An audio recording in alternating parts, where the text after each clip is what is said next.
He's the most disliked person at ESPN But I feel like Radio. it's your favorite pastime to talk about him. Oh, yeah. Maybe I like him. Hey, folks, when it comes to Christmas trees, don't get played by foreign plastic. Just like you wouldn't replace a prize QB with a mannequin. Don't replace American Farm Fresh trees with fake foreign plastic. These farm families are the MVPs of Christmas, growing champions right here on American soil. They're not sitting on the bench. They're out there every day growing real Christmas traditions. Make the winning choice, Farm Fresh Christmas trees, not foreign plastic that pollutes. Visit GetRealKeepItReal.com to find your local farm MVP. This is the story of the one. As a maintenance specialist for university housing, he knows college students can major in wear and tear.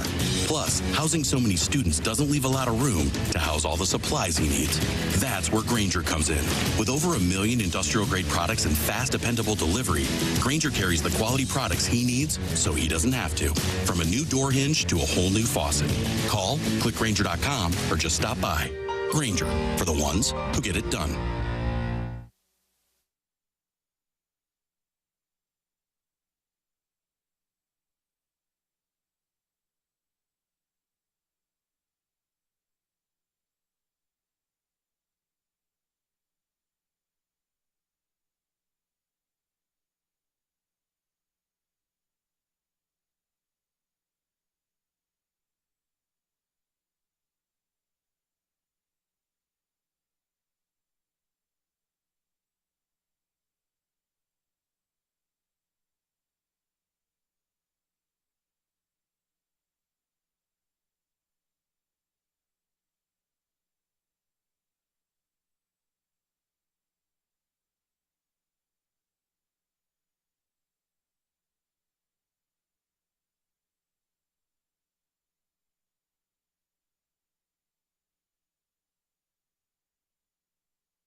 Seven o'clock in St. Louis, you're listening to TMA. The show is produced by Jackson Burkett and Chairman Kurt, and he just doffed his cap.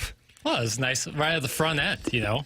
I feel like he put a question mark at the end of it. This show is produced? Question mark? I feel like we got a hell of a dossier here today. What do we And have? I want Jackson acknowledged because I see before our show starts, they're angry with the show that's leading into us. Why? But, I mean, they're doing it out of New York City, I believe. Mm-hmm. Martin, you are a loyal listener of Chris Canty, Evan Cohen, and former 101 ESPN host Michelle Smallman. Good friend of my friend Matt Offenberg. They went to Illinois together. ILL, much better bowl game. I like the segment, Can He or Can't He, with Chris Canty. See, Doug? That's how you do Why it. don't you come up with stuff like It's that? wordplay is what it is. Hot wordplay. This show is presented to you by Brown & Crouppen, and the 7 o'clock hour is presented to you by Munganess, St. Louis Acura, Munganess, Burkhardt, Alton Toyota, Tim McKernan, Doug Vaughn, Martin Kilcoyne, and there's Jackson Burkett with a very, very special dossier today. Martin, I don't know if you had a chance to look at it. It says, big day today, fellas. That is a big Well, deal. what I don't know if that's for us or if that's the audience, but then we'd be ignoring caller Ellen, Sharon and Clayton, caller Janet, and the millions of other 20-something ladies currently listening to this program in the St. Louis area and streaming it from New York City and Los Angeles, California. You think there's millions just in St. Louis? Yes? If everyone in St. Louis... If, My dad gave me the numbers. oh, he did. If every single person living in the St. Louis metro area were listening, that'd be, what, close to 3 million? I think it's dropping daily. So it'd really be big in Finkman. maybe 1.5 million women are listening to us right now. That's all right. That's exciting. Why don't you say hello to the ladies? And the real numbers are more like 4 or 5. I think 3, actually. Okay. Let's open the phone lines yeah, up. Chairman Kurt. I'd like to know where people are listening. Even if you text in, they do Packer roll call, Doug, on Sundays. The Green Bay Packers What is this Packer roll call? They do roll call on their Twitter account, and people chime in, watching in Switzerland, watching in Thailand, wherever. And so if we could get a roll call, people can text in and say, I'm listening on the app. I'm in my home in Aspen. I'm listening in the app. I'm Probably not I'm Aspen. down in Jamaica, wherever. Palm Beach. It's a roll call Thursday. It's a moneyed audience, Doug, and it's a moneyed show because it's sophisticated. And the Manute Bowl eligible gets things going by saying, why is Martin dressed like a striking dock worker? That's fair. I thought you were going to get a ray from the stocking cap because you caught hell for it, but you're bringing it back, and I like that. A little chilly today, and I just thought, you know what? I don't feel like combing my hair. I'm just putting on the cap. Does that make you look like a striking dock worker as opposed to just a dock worker? Feels like the dock workers are always on strike. Yeah. Like a longshoreman. Haven't been out on the boat in years, but I've been over at the union office a few times this week. What about a stevedore? Is that the same thing? I'm sorry? Longshoremen stevedores? Aren't those the same thing? Doug? I thought a stevedore was like a musician of some sort. I don't know. Stevie Wonder? I've seen. That's a troubadour. I've seen Wire season 2. It's a dock worker. It is? Stevedore? Yeah. Point to Jackson. God, There it is. Jackson's going to have a big show. Did you just give yourself an assist on the dunk? It's like the Tony Reale scoring system around the horn. What does that word mean? I mean, it's another word for longshoreman or dock worker. Good for you. I love Jackson's vernacular, and that is a new one. Stevedore. I would like the word broken down for me. What? Okay. Okay. You want like the Stevedore, yeah. It's just somebody who unloads boats, man. But it doesn't say boats, man. Reading the definition, does it say boats, man? Well, because every time someone's had to look this up, they probably had to explain it to somebody who's dubious of the word itself. Yeah. And they get it. Chairman Stephen Wildwood, very active in this Air Comfort Service text So line. he's in Wildwood. He is actually living in an apartment overlooking Busch Stadium. Okay. But The when DeWitt's Carlton. as he calls it, the DeWitt's Carlton. He is active. Air Comfort Service text lines, how you can text in. Martin wants to know where you are, 314-399-9646, or call in. Chairman Kurt standing by. Callier and Thompson phone lines, 314-974-0101. He says, Sharon, to Sharon and Clayton, my last appointment today is at noon in Clayton. I'll meet you at Kruger's at 12:30, so it sounds like they're setting up some kind of rendezvous, Doug. And then he says, I am currently looking down at the stadium, and this club isn't even practicing right now. Also, can you add best mic dropper to the year-end award so I can win an award this year as well? That's from Chairman Stephen Wildwood. Martin, in the 10 o'clock hour, we are giving out the 2024 TMA year-end awards. We had our papal conclave yesterday. Keep in mind, the 2022 year-end listener of the year presented to you by Milagro Tequila, is sitting right behind you. His name is Chairman Kurt, and you ascend from the general population. Doug, you call them civilians to being a part of this show if you win an award. What an honor that is. Yeah. So whoever wins replaces KG gets that seat? Is that how it works? I went back and listened to the entire show from last year. Yeah. Just to make sure my vote was properly vetted. I didn't want to, you know how you vote for those judges at the ballot? Right. You don't really know much about them. I didn't want to be that guy. Yeah. Unless you've heard something about the judge, you just vote okay, right? Unless he's been involved in some sort of scandal or something. Yes. You figure if his name has been out of the news, he must be okay. Morning, guys. I'm 5 foot 3 inches, 330 pounds, and make $65,900 annually. I'm in Afton in a 94 Ford Explorer. Doug touched my toot sleeve? Now, what did that have to do It's with from the... Jimmy Recaps. Well, Martin asked the people to text in. Tiger Warson Woods says he's listening in Fenton, another Fenton listener. We must be big in Fenton. Well, sure. Fenton's Currently listening in Fenton from my trash truck. No. I'm on my, that's from the 314, from Manute Bowl eligible. I'm on my laptop in Brentwood, just blocks away from Fort Melvin in 1970s sexual nostalgia. That's from Manute Bowl eligible. And most stevedores are insatiable. That's from the 573. Of course, here at Hubbard Radio St. Louis, Jackson announced that Craig Rutledge was insatiable. Did you get called to HR? I actually did talk to Craig about that and apologized profusely. You meant to say Incomparable is what I think he meant to say. That's it. Because it wasn't infallible. It was incomparable. Infallible is usually the Pope, I believe. But in this case, he wanted to say incomparable. The incomparable Craig Rutledge. Yeah. That's a Frank Cusimano intro. What do you say, Martin? the incomparable. Nobody has had a more distinguished career when it comes to 8th grade girls basketball. You have won how many city counties? That's right. In this case, Jackson wanted to say incomparable, and instead, what an adjective to attach to a gentleman who has worked here for a number of years and helped us out in the IT department. Craig Rutledge, the insatiable. He implied that sexually, you can't satisfy his sexual appetites. his hormones are raging. Wow. That's good. Yeah. Will Craig be there tonight? Because my request for tonight was if everyone would wear name tags, because I wanted to find out who had the claw hammer and who had the rusty blender or whatever. I wanted to see names, and if Craig could just wear insatiable, then I would know who he was. Right, yeah. I really needed that stevedores thing today because I'm ice cold in terms of definitions. So, yeah, that one stung, but you got to get back in the saddle. That's just part of the game. Do you think we have any stevedores in St. Louis, down there on the Mississippi?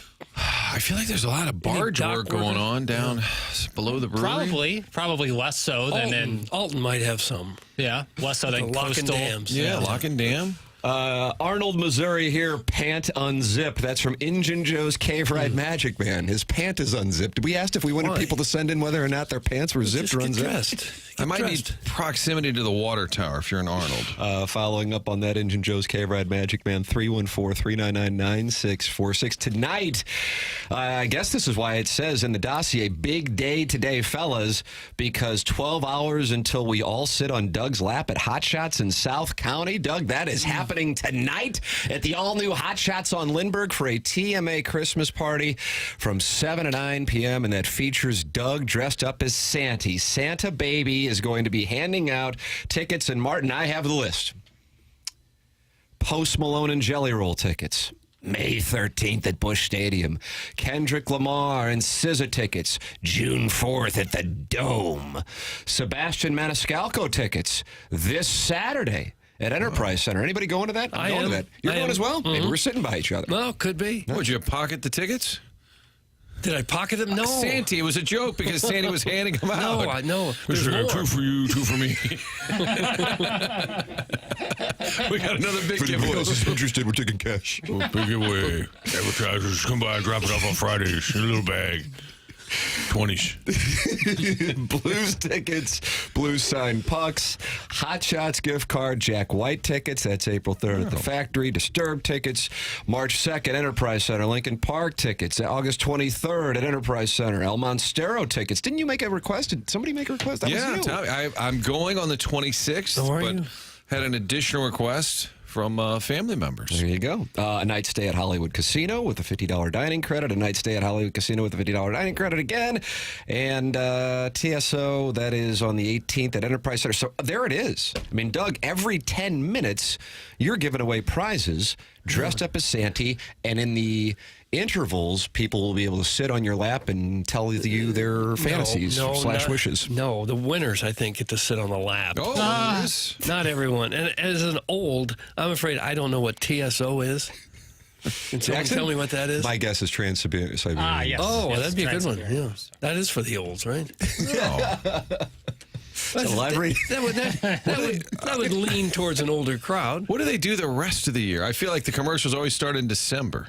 Trans-Siberian Orchestra. It's probably their big concert season. I thought I was going to see him, but it was Mannheim Steamroller. Same one thing? year. No, it's different. Very confusing. Pretty good, though, right? Yeah, I enjoyed it. Yeah. Christmas message. Really, Tim, a message of cheer and hope. See, I like that, Doug. That's what you're going to be giving out at Hot Shots I have to do Lindbergh that? tonight. Martin, is your better half coming? She is. So is mine. Jackson is yours. She is not. And why is that? She looks down on us because she is from Ladue and finds us to be the proletariat class. Not the case. Is she concerned I'm a stevedore? No stevedore concerns. Now, she'll be working mostly, but that's the main reason. Sounds like an excuse to me, Doug. Yeah.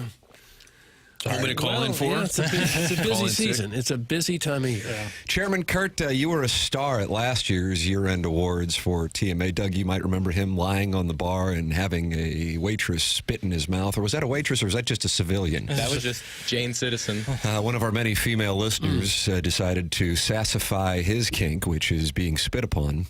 And are you expecting to duplicate that this evening, dressed up as Cam Newton? Yeah, my dance ticket and my mouth are wide open for tonight. Oh, Doug, there you go. you really enjoyed that, too, right? Don't kink shame. Don't you dare kink shame. That was Well, a I big- kink shame. That was a big night for me, Doug. And you're hoping to replicate that again? I've heard it's never as good after the first time, but there's only one way to find out. Nice. God, this is not robin feeding. No. That's different. That's when somebody chews up food and then bird feeds it to the gentleman. That happened to Larry Nickel. Some like to call this water sports. Ah, Oral Again, water we don't sports. kink shame. Ruin me. Right. Gluten-free perk. Will That was she up be for in the attendance? up for the drop of the year. It was, and we're giving away these year-end awards in today's 10 o'clock hour. I don't know who won. I got Jackson's dossier Ballot? Yeah, ballot's the right word. yesterday, and I voted. I was with my wife. She wanted to have some input. She did. She's a listener of the program. no, she isn't. Yes, she is. When the kids are in the car? Yeah. More so now than before. And I think because I use a profanity so openly, it actually has unintentionally taught my kids not to use profanity because they're like, it's not a big deal. So therefore, it isn't like something that's rebellious to do. So if you ever want to teach your kids not to use dirty words, use dirty words. Think about that. It's very Reverse psychology. counterintuitive. Yeah, I didn't intend to do it. I don't really care if they do, but there, a little pro tip. I like to give parenting tips and tell people how to live. My moral code is what I like to tell people to do. So I'm just trying to extrapolate. Then do you give them a Manhattan at age 6 That's just to exactly kind of right. let them know? And I hey, also have them doing parlays. Okay. And then you get it out of their system. That's exactly right. By the time they're in 8th grade, kids are drinking like amateur hour. From the 314, I'm listening in Chattanooga, Tennessee, and that comes from Uncle Gersh's special project. We got a new name. Jackson, you said you were going to update these names I for the need new to. 101 ESPN listeners. I need to. Uncle Gersh's special project. What do you think he's working on? Never been to Chattanooga. I'd like to go. I've driven through quite a bit. On the way to Atlanta? On the way to spring training. Spring training. Yeah. Which But you yes, passed you in do Atlanta. have to go through Atlanta. Did you drive the Camel V satellite truck down a couple times? No, just the last few years when we would be down there for a number of weeks or months at a time, I would just drive down there. Oh, it puts me in a happy place driving down there, Martin. By yourself? Yes. Listen to podcasts, books. Oh, You should be a trucker. God, it's the greatest. Nashville, I got 2 hours to Chattanooga. Chattanooga, I got 2 hours to Atlanta. Atlanta, now I got about 4 or 5 more hours to get to Gainesville. Stop by the swamp, take it in. Give him the now finger. I got 4 or 5 more hours to get to Jupiter, go by Orlando, visit Iggy's, his sister who works at the Friendly Confines, and now I'm 2 hours away from Jupiter, and I'm in my happy place. Yeah. You really visited her? You just stopped by the restaurant, grabbed a bar stool, and sat down and said, "So, what's up, gal?" Yeah, and then ride Space Mountain one time. Ric Flair. Pay $150 to get in. Yeah, walk Wait 2 in miles, wait for an hour and a half, and then ride Space Mountain. Sounds like people are using my counterintuitive theories in their parenting as well. Former fan page moderator Neil Allen Craig Paquette says, my daughter feels no need to cheat on her boyfriend because she knows about my wife's bull. That's from former fan page moderator Neil Allen Craig Paquette. Now, that's not the guy who was forced into his basement while his wife kept the boyfriend upstairs? No, that's Butch Patrick's werewolf doll. Okay, all right. Yeah, Friend of the show? Yeah, friend of the show. And I think, unfortunately, in that situation, his wife met a trainer at Orange Theory, and he moved into their home, and he was relegated to the basement. Just pushed down there. Right. And now his kids are calling the trainer dad. You know, things can take a turn for you with that Orange Theory. Again, not a live read. I'm still in Tallahassee, but I'll be in St. Louis for Christmas because you can't pick what crap hole you're from. That's from Nate in Tallahassee, and he's attacking this market. Well, I guess you can't. You can't really pick where you're from, can you? Home is where the heart is. Your parents Nice, did that. Jackson. That could be a T-shirt, Chairman Kurt. Hey, you can get this. Listen, look at this sharp little number I got. Oh, that's a nice little number. Yeah, Chairman Kurt's Designs, TMASTLshop.com for the fun and games. In addition to TMA hats, TMASTLshop.com, hoodies, quarter zips, hats, T-shirts, whatever. It's all there for you. TMASTLshop.com. So, Jackson, how do you feel about the year-end awards? I mean, you know the results. No one else does. I do. I'm very good. I feel everyone voted. Did you count the votes or just pick winners? I tallied them. I tallied the votes. He has been alleged, Martin, to pick his friends. I just want you to know that. Sure. There was one instance where Sweet Kai may or may not have been Rookie of the Year, up for Rookie of the Year twice. Yeah. But I always allege, Blake Griffin, Ben Simmons, sometimes if you're injured in that first year, you can win the Rookie of the Year after. And Sweet Kai was injured with a gape. Yes. Yep. Yeah. Or if you remember, that was the year he got scolded or reprimanded by a lesbian down the road. Oh, yeah, that's right. At the post right across the street. Yeah, because she was really into his girlfriend, now fiance. I would do anything for that to happen to me at Hot Shots tonight. Gosh. Listening from in between the Illinois and Mississippi rivers on the Illinois Peninsula, enjoying the show. Thanks. That's from Scott's Wrinkled Ballsack. Maybe he's a stevedore. He's living on the peninsula. Did you know there's a peninsula that you only can get to by a ferry that's like an hour from here, Martin? And that's where Scott's Wrinkled Ballsack resides. Did you know about this? It's By like the Alton, Staten Island Ferry? I believe so. Doug, are you aware of this? I mean, I know you're aware of it now, but do you know where it is? Never been there. No. I've been up there. Yeah, no, there's... You take the ferry? Yes, it's a free ferry from Illinois over to Missouri. Well, I guess it goes back from Missouri to Illinois as Like well. the Staten Island Ferry? They sell a lot of apples, maybe. Yeah, right. Yeah, peaches. It's actually pretty cool. It's the Georgia of the Midwest? And if you go from Alton up the Great River Road, you get on the ferry. We've done this with the kids. And then you go across, and it's just countryside. And there's an old hotel that has a good restaurant inside of it. I sound like Rich Gould. You go up there on a Sunday, pal, and nobody will see you. You get yourself a margarita, okay? You can get to the sports show later. It's Calhoun County? Is that the I think that might be live. County? I'm going to fold. I think And he then might you be come good. back through St. Charles. But that ferry you got to pay for. Oh, you do? The one in St. Charles. Interesting. You got to pay to get into St. Charles. Yeah, how You about drive that? your car right on the ferry, right? You do. Yeah, no, it's actually pretty cool. Just past Alton. Get on that ferry. Oh, be darned. Past Grafton, I guess. Maybe the ferry's in Grafton. We'll take your calls. Yeah, the number to call in about the ferry is 314-974-0101. I'll see you boys tonight at Hot Shots. Get that lap ready, Doug. I'm going to sit down and we can talk about the first thing that pops up. That's from Ray King. Wow, Gosh, that no. was good. No. So you get to experience this I tonight with the don't. listeners. This is going to be a treat for you. I may get one of those stun guns they hit Larry Connors with. Anybody gets too frisky, I'll drop them. For a drop. That was begging. Is that a new talk show host begging for drops. drop, guys? Come on, babe. Put the bag down. You drop it. Put this thing. Doug's gone. Can't have it 2 days in a row. That's it. He's asking for it. Congrats to Sour, now Sweet Kai, on his third consecutive Rookie of the Year award. It's not his fault. His buddy is corrupt. Hashtag free perk. That's from Colts beat writer with the Indianapolis Star-Tribune. Martin, his name's Brian Henshin. He was not up for Rookie of the Year. Is Kai the Gibson Jimerson of the ballot, where he's just on it every year? Fair. He didn't make it this year. No, it's not a shot at his performance. He's just now a seasoned vet. Can't really give Rookie of the Year. No. Is he coming in for the awards tonight? I don't know. Or the Christmas party, I guess the awards are on the air. The Christmas party is at Hot Shots. Don't think so. I think he's in Martha's Vineyard for the better part of the winter months. So I don't think he's old money. Just Northeast money, Martin. They go to Ladue, and then they go to the Northeast. I was a little jealous when he spent the summer in Cape Cod, gorgeous area. Not that jealous of spending the winter at Martha's Vineyard. It sounds like a terrible place to be. I think Walter goes up there, doesn't he? This time of year? Probably not this time of year. Not this time of year. He would have a place that he would forget he had. Nice. At one point, I believe, we'll have him on. Big Wall can explain this, but Chantel, his wife, runs a tight ship, and she was going through like the invoicing and paperwork, and she said, did we not quit that club in Scottsdale? Like, I don't know. Jeez. It was like a country club he forgot to quit because they moved from Phoenix like 20 years later. And he's still paying the dues. That's what she noticed. So I think the Cape Cod was a thing. Might still be. We'll ask. I feel like I remember him saying Martha's Vineyard. Yeah. And I like that. Martha's Vineyard. Hi, I'm listing from the East Wing in the 124. Martin, of course, that means the 63124. And our moneyed listeners know all about the 63124. Ready and waiting for my award. The 101 audience should know I have more career nominations than any other listener. That's from Mr. Licks, who I ran into at the Polar Express 2 nights ago down there at Union Station, Doug. Before going, is it the Sleigh Shed restaurant we went to? I don't know where you went. Polar Express, pictures in the Selfie Express, Sleigh Shed at Union Station, back home.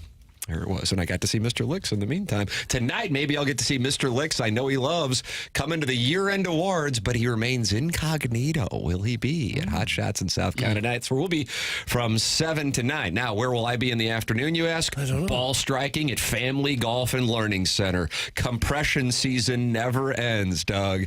And I'm telling you, if you like a good shaft lean, why don't you come out to Family Golf and Learning Center today and take a look at my club head speed, bro. Family Golf and Learning Center, that is where you can go to join their sim leagues, which get underway in January, a new session in January. And if you are looking for gift cards or gifts for the golfer in your life, you can go online right now at familygolfonline.com and you take care of your holiday shopping right there. Family Golf and Learning Center with monthly clinics, adult clinics, and they have all kinds of opportunities for you to play even when it's cold outside.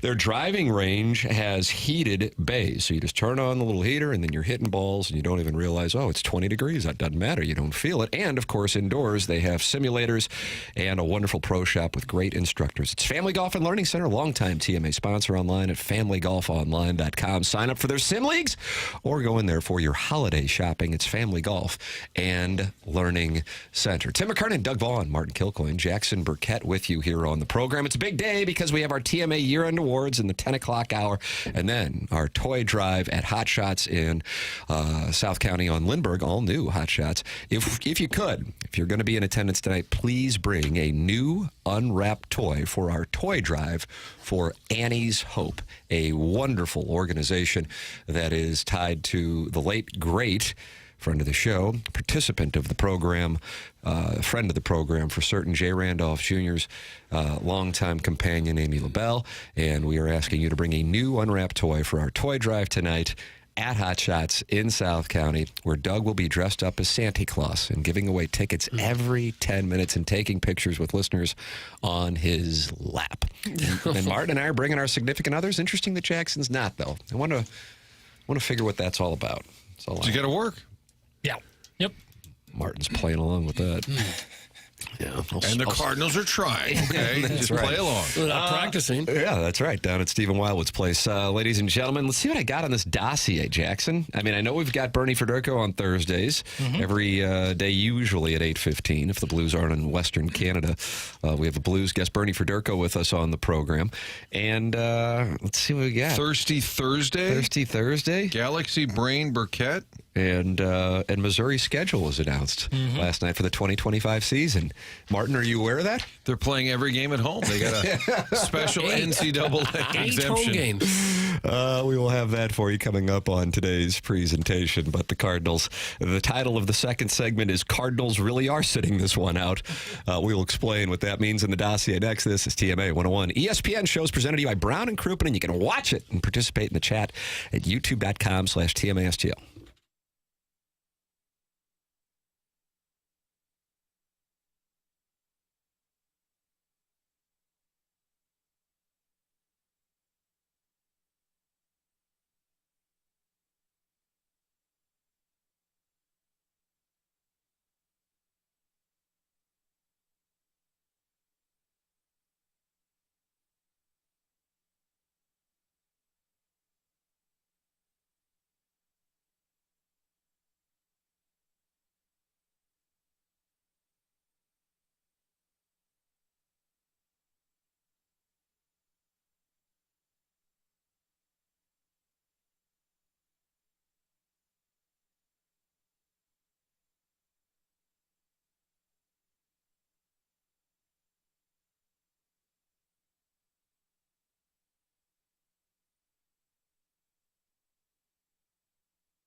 Oh, It's Brio.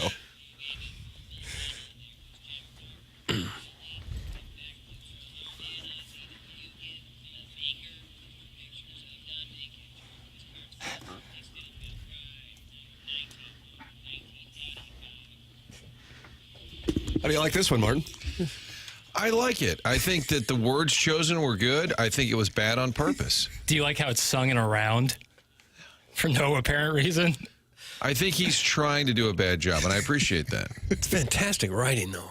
You do Really appreciate clever, the writing. Really clever lyrics. So, ladies and gentlemen, the show's The Morning After. It airs on 101 ESPN and youtube.com/TMASTL. And it's presented to you by Brown and Crouppen. Munganess, St. Louis Acura, Munganess, Burkhardt, Alton, Toyota. 7 o'clock hour. Tim McKernan, Doug Vaughn, Martin Kilcoyne, Jackson Burkett, and Chairman Kurt with you on the program. Segment 2, dossier titled Cardinals Are Really Sitting This One Out. Martin, why does it say that? Because the Cardinals did not select a player in the Rule 5 draft, first-round selection yesterday. I will say, for the benefit of the show, I did a little research, and apparently, this is going to sound like rights holder. You're holding the rights? But apparently, it's fairly common for teams to skip it because the player you take, you have to keep on your roster the entire year. Miguel Mejia, 1996. That sounds right. Yeah. Was he the Texture of the year that year, Doug? I don't believe so. He later but won in there 2000. There are other teams that don't pick anybody in the Rule 5 I think it's draft. about half, they say. Yeah. And the Cardinals, I guess, every couple of years sit the Rule 5 draft out. Mm-hmm. And it costs you $100,000 to the Well, team. So hopefully that's not the reason. if you don't want a player that you don't think is going to be worthy of a roster spot the entire season. It doesn't make sense just to pick someone to pick them. Ryan Fernandez last year, they took him from the Red Sox, and then he was good. Kept him the whole year. So apparently they didn't have anybody identified that would be able to, because they've got a runway for all the other players, Doug. That's what's going on. You got the runway. Let your own young players have a shot at it as goes through this. I did laugh because it felt like it was perfect fodder for we're sitting this one out. But I did. This friend of mine involved in Major League Baseball said it's not uncommon for teams to do that. And I said, well, I was kind of hoping to use it as material to pile on. He said, yeah, I don't think that's a good example. That one does not bolster. We're sitting this one out. I'm sorry. I ruined the segment. It's all right. It doesn't matter. Jackson says it's still fine. I actually really appreciate you doing the work there, Martin. Because I was on the group text, and I thought, let me just see what the real story is. I appreciate that because with the Rule 5 draft, I was just enough interested to think about looking into it, and then right at the last second, I go, I'm not that interested. How about that, Doug? There should be an award for that. Where's your Thinking about research doing chops? the job, but then not doing it. Yeah, I was like, oh, this is interesting. Why did they not do this? What's the Rule 5 draft all about? And I was like, I don't really. And then you went back to the NBA in-season tournament? Yeah, breaking down these red courts. You didn't know they had to keep him on the roster the whole year? I didn't really even know much. Hector Luna. Was that Hector Luna? I believe Was so. he a Rule 5? I feel like they had to keep him on the roster, too. I thought there was some deal there, but maybe I'm off the mark on it. But Miguel Mejia, 1996, I'm very confident in that. Very speedy. They never played him. Outside of he had a mad dash against the Dodgers in September. Am I right on that? Well, I don't remember. Remember Hector Luna had to come in against the Astros and play third? Was Roland hurt? And so Luna gets injected, forced into the game and makes an error. And in the post game in Houston, it's one of those years they played the Astros in the playoffs. We're all waiting to talk to Luna about this costly error. And Albert Pujols goes over and stands next to him, allows like 2 questions, says, that's it. That's enough. And Albert just clears the room because he did not want Luna. And it became a joke. I think before everybody had a handle, we had a thing called like, Luna's bodyguard That's or right. something I weird. forgot, It's yeah. all based on Albert telling the media to scram. The Cardinals did lose a player, though. Former fifth-round pick Connor Thomas was taken by the Brewers, and texters are commenting on that. So this Connor Thomas guy isn't good enough to be on the Cardinals 40-man, but he's good enough to be on the Central Division Champions 40-man. Very interesting. That's from the 618. Well, that's a good point. He'll likely be a Cy Young contender in 2025. I think that's a fair bet. Guys, they only have one spot on the 40-man at the minute. That's from Big Don Johnson. Yeah, they didn't want to spend that on someone they don't think is going to be a legitimate player. Here are the people at the MLB Network as things were getting light in Arlington last night. Or Dallas. I guess they're in Dallas. They probably weren't by the ballpark. As the winter meetings cleared out on the 2025 Cardinals prospects. By 12 wins, 71 to 83. What do you think St. Louis could do? We hear the rumors about Arenado being flipped. What do you see? Yeah, they seem to have painted themselves in the corner with trading Arenado. He does have that no-trade clause, but I think that will happen. This team, they've made a commitment to get younger. There's no question about it. So I'm not sure what they're adding as much, Dan, as it is relying on the, say, 2-3 year players that they have that have come along these last couple of years. That's what they're banking on, just continued growth from their young players. Actually, I like their young players. I just think they need to settle their team. The one thing they've done, I don't think they've figured out with all those good young players how to turn them into quality big league players. And I think they'd be a much healthier club at the end of the year if they could create that vision for their club this year. And I always say this, the worst place to be is when you're in between. So the Cardinals have enough talent to be very competitive this year, but maybe not enough talent to win a championship. But that's the teaser. The White Sox, they know they're in a complete rebuilding mode. The Cardinals are in that middle ground. That's the worst place to be. You have to make a decision, pick a lane, and then commit to that lane. And at the end of that drive, you're going to be very good. They're in between right now.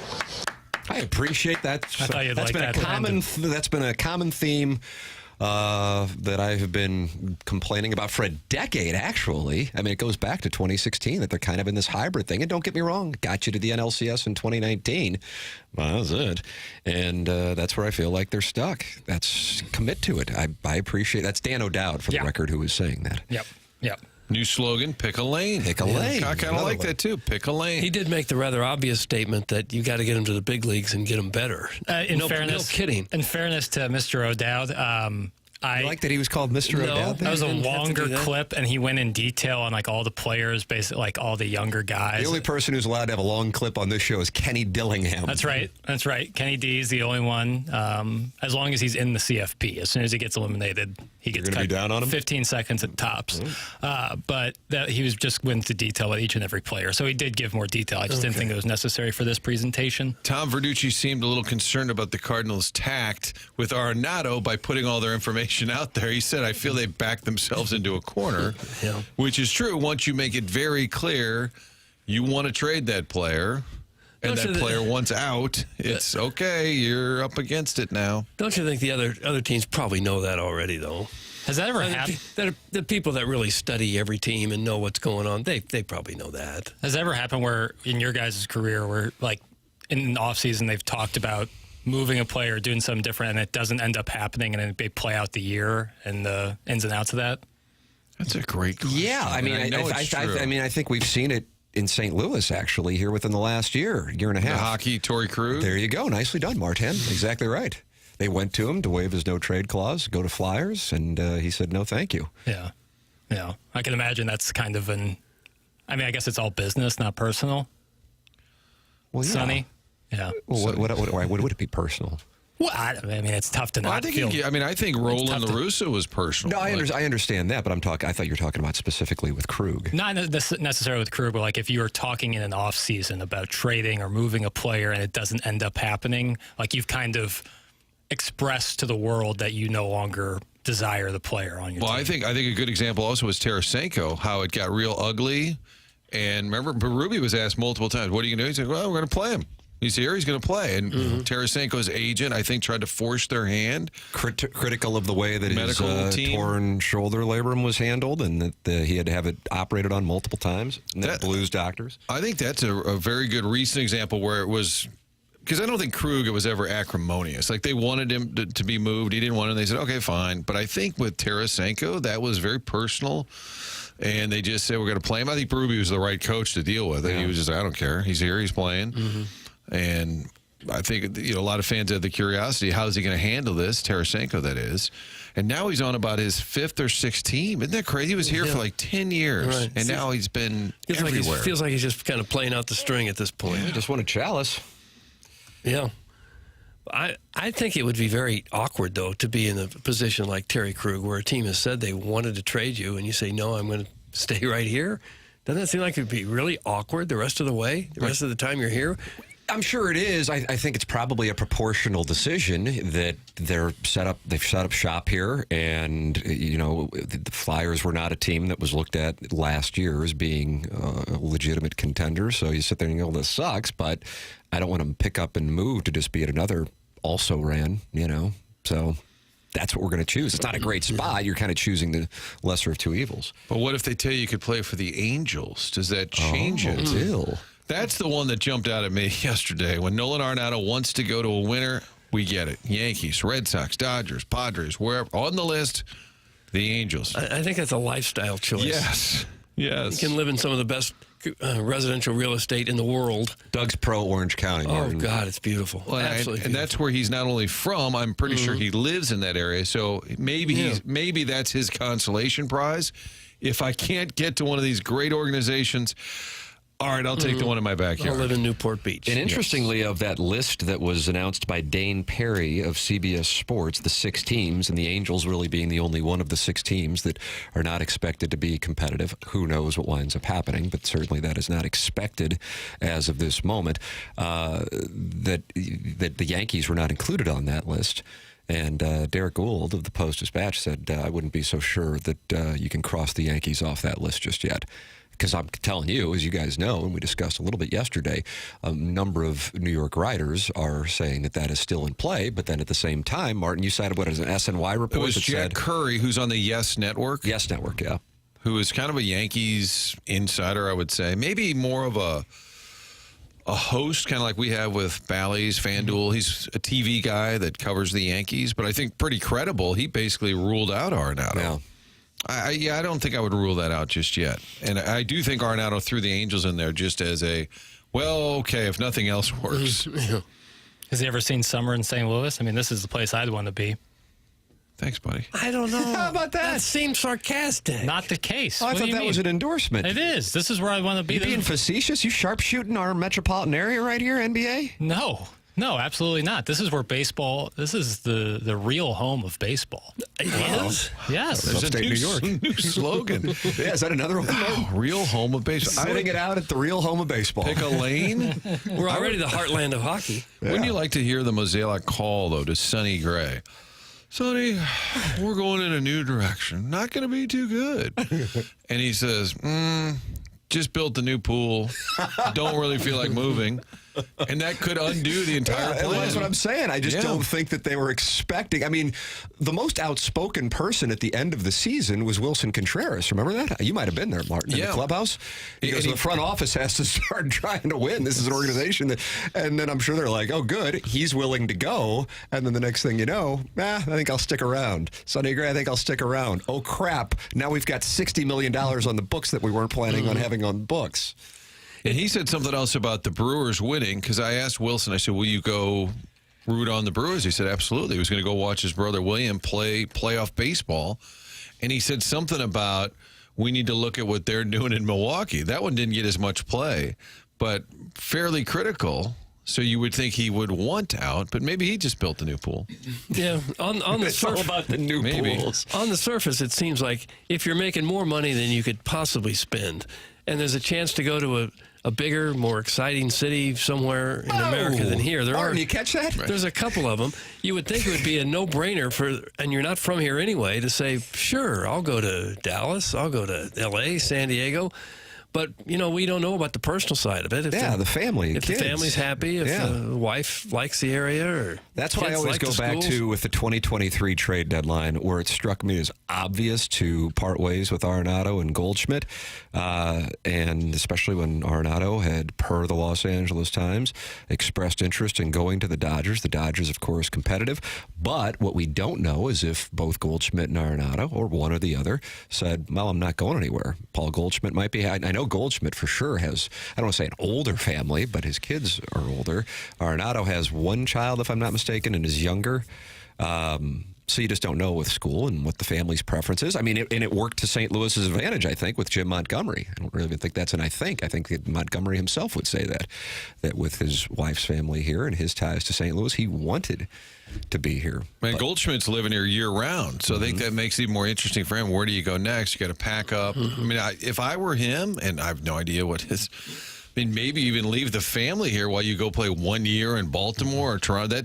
It's a great problem to have when you make $20 million a year. Like, but do you just leave the family in one town? I always look at those college coaches' resumes, and they've been to like 25 stops. Every year there's somewhere. Remember, La Russa did that when he had teenage daughters. Remember that? He moved here and kept the family in Oakland. And he was here 20-some years. And I didn't understand that one. And that's knowing... in his situation, you're going to probably be somewhere as long as you want to be. Yeah. These assistant coaches, I had a year down at Hampton Institute, then I went over to LaSalle for a year. I mean, it's unbelievable. Do the families move every time, or do they ever just stay behind? I imagine they move. Hey, if you are moving, then you're going to go to Jeff Lottman at JEFFLOTTMANN.com. Now, I mean, imagine how good I'd be if I would have gotten the final 8 hours at the Missouri Journalism School. Better. We know better for sure. How much better is unknown. I don't know if it's possible to be better. Jeff Lottman is with Compass Realty, JEFFLOTTMANN.com. If you are looking to buy a home, you want somebody who is connected in the market. Well, Jeff has been doing it in St. Louis now for 2 decades with over $500 million in real estate sales. Compass Realty, the #1 luxury real estate agency in the St. Louis area. And then you might go, luxury, well, that means a price point. No. No.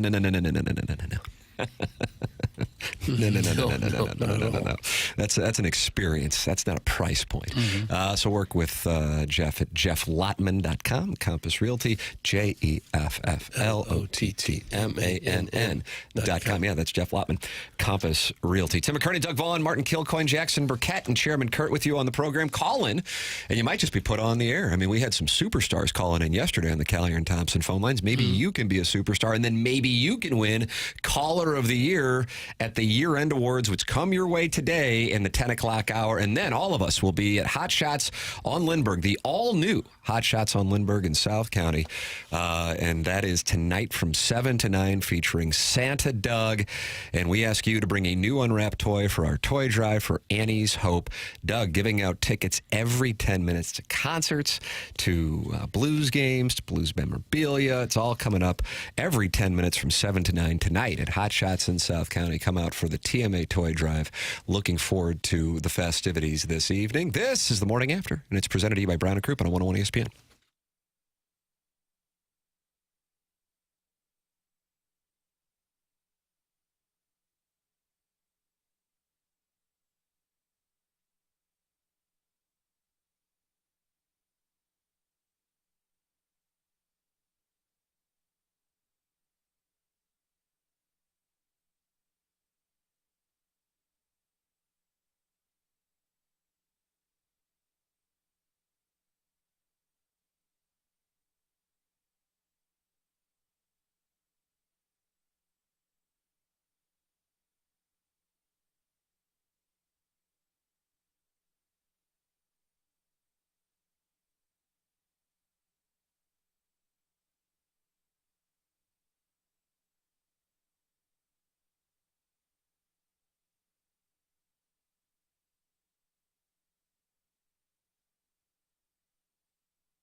This is Action Jackson with the Sports Center update, driven by Johnny Londoff Chevrolet and Johnny Londoff Autoplex. The Blues are back in action tonight, taking on the San Jose Sharks. You can catch that game right here on 101 ESPN. Pregame at 6 p.m., puck drop at 7 p.m. That was another Sports Center update, driven by Johnny Londoff Chevrolet and Johnny Londoff Autoplex. See them at Londoff.com. Chevy, together we drive. Are you kidding me?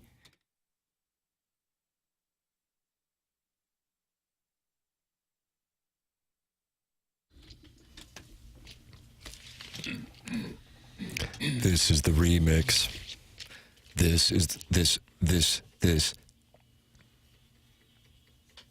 the remix. You like this, Doug? Not really, no. Okay, then we won't play it tonight at Hot Shots on Lindbergh for the TMA Christmas party and our toy drive for Annie's Hope. Come on out, celebrate the festivities. Doug dressed up like Santa. You going to have a beard, boy? There's a beard with the costume, so I guess so. Nice. Tim, do you have a walk-in song? I do. It's Falco, Rock Me Amadeus. Always has been. And they film you kind of like Stephen A. Smith walking into an NBA Finals. I've got takes. Doing the $1 Million Walk. Tell you another thing about these Cardinals. That's what I do all night. The recovering alcoholic from Belleville and Webster Groves, loyal sponsor of this program, going to be in attendance tonight, and says, Martin, serious text. Ash wants to know if Kim just wants to meet her at Olive and Oak for a glass of wine tonight instead of, quote, subjecting herself to that nasty radio show, end quote. Tim, Ash said Anna Marie is welcome too. I feel like that might be a serious invite for the ladies to get together elsewhere. And I feel like that might mean Pondov wants to be left alone to do his vile behavior. Yes. I think I might go to Olive and Oak, and then Kim will go to Hot Doug, are you going to Shots. start giving out presents at Olive and Oak? Can you swing by, Santy? No, I'm a Hot Shots guy. Hot Shots in South County, Right, for that matter. right next to Home Depot. Martin, this is the topic of the day, and I guess we have a contractual obligation to give a take. Bill Belichick is back in football, except it's at the college level. You like the delivery there? High pitch, kind of conveying surprise. Yes. Once I noticed there was going to be a pause, I wasn't going to step on it at all. I was just going to let her breathe. And if it took us to 11 o'clock, I was going to let it go. Like a walk-off home run. Just wait until you get the Mike Kelly point when it's Howard Richards' turn. I love that. Like, ready, cook, to the house. And then there's a roar, and then you see the video they put out, and he goes, boom, points at Howard Richards. I don't understand why Bill Belichick would want to do that. I could see going to the college game if Notre Dame calls, Ohio State, some of these premier programs. I know he just wants to coach, obviously. Wanted to coach at the NFL level. They don't want him, apparently. I just don't know why he wants to do it. And like North Carolina, can he get it going? Maybe. It's just sort of an odd match. Yeah, I think he realized it wasn't going to happen in the NFL. That's my simple theory on it, Doug. I read somewhere where his son has been named head coach in waiting in this job. His son is going to be part of his staff, so maybe that's got something to do with it. Yeah, I don't really get it either, except that he's got too much energy, just wants to be back in the game, and couldn't get the NFL gig that he wanted. Do you think his son called and said, "What are we going to do, Dad? I need a job. I'll take the Carolina job." Hold on a second. Right there, it sounds like... No, that was Bill Belichick telling his son. That's what Bill Belichick sounds like? He was telling his son. I've heard more kind of a monotone delivery. Do you think it'll Is work? my dad dating a 24-year-old? Got to text my mom. Do you think it'll work? That's the thing. I don't. You're short in the market. Yeah, to me, he doesn't have the kind of personality that a college kid would really enjoy. I don't think. I think Drinkwitz does. You know, the younger coaches that kind of connect a little bit better with the 18-year-old recruits. The thing to me that stands out, and I have coached in the NFL, but I haven't coached at the college level. Mm-hmm. The thing that stands out to me on the NFL versus a college job, in the NFL, you don't have to do the recruiting. And you also, a thing with a college coach is you're like the ambassador for the program. You're usually, at least at the higher caliber programs, the face of the university. It's not a chancellor or dean or professor. It's the football coach. And that comes with, Doug, you like this term? A lot of grin in grab dinners where you're shaking hands and smiling. And can't see him doing that. And that's what I'm saying. Yeah. I just don't. But I think if you want to coach and you realize it's not going to happen in the NFL, then this is what you got to do. I think a year ago he would have never thought this is happening, but if this is what you got to do, this is the choice. He'll probably get a huge staff to do that for him, and then when they don't get the players he wants, he can blame the staff. I'm doing a story about New Year's resolutions, and I was just wondering if you had any you wanted to share with your fans and our readers. Yeah, no, not right now. Okay, thanks. Thanks. Share with the fans, share with the readers. She was told to ask that question. You know she was. Built up all the courage she could and finally delivered it. Now, Ain't got nothing. Right there in the leading into the AFC Championship game in a Wednesday press conference, and Bill Belichick thought, I'm not going to participate in this little feature story for the local news. I think it was a New Year's resolution thing, so I think that might have been during the playoffs. And maybe even like Super Bowl media week, where they might send somebody who doesn't normally cover sports down for the Super Bowl, Patty Pigskin for the week. Patty Pigskin. Who wants that text inbox? One of the news reporters. Right. Yeah. Does like a little feature and ask that question. And it's tough. Yeah. Wrong person. Has he warmed up at all? He's been doing the McAfee show where he has maybe a little fun. He does that inside the NFL. I wonder if does the thing with the Manning brothers on Monday night. Will he come at this a little different? Will he try and have a little more fun? I know La Russa swears that Bill's got a great personality that you just don't get to see. I think he's friends with Charles Barkley. I wonder if they'll get him to just loosen up a little bit. I wouldn't think so. I wouldn't think At so. 72, I don't think his personality is going to change much. Well, I'm not saying dramatically, but maybe just a little more fun. And what's your market there? How far is the Charlotte TV and media that are covering you largely? I guess. Is it near Charlotte? I should know this by now. Doesn't it say something that maybe the most successful NFL coach of all time can't get a job in the NFL? But is it simply because of his age? Or is it because of that persona? You would think age would be more important at the college level than at the pro level. No other team wanted this guy as their head coach. They must know something. Well, is personality part of that? I'm sure it is. The oldest coach in the NFL is who? Pete Carroll's not. It used to be Pete Carroll. That's right. 3, 2, 1. Anybody want to fire? Initials, please. Oh, boy. I figured somebody would know it.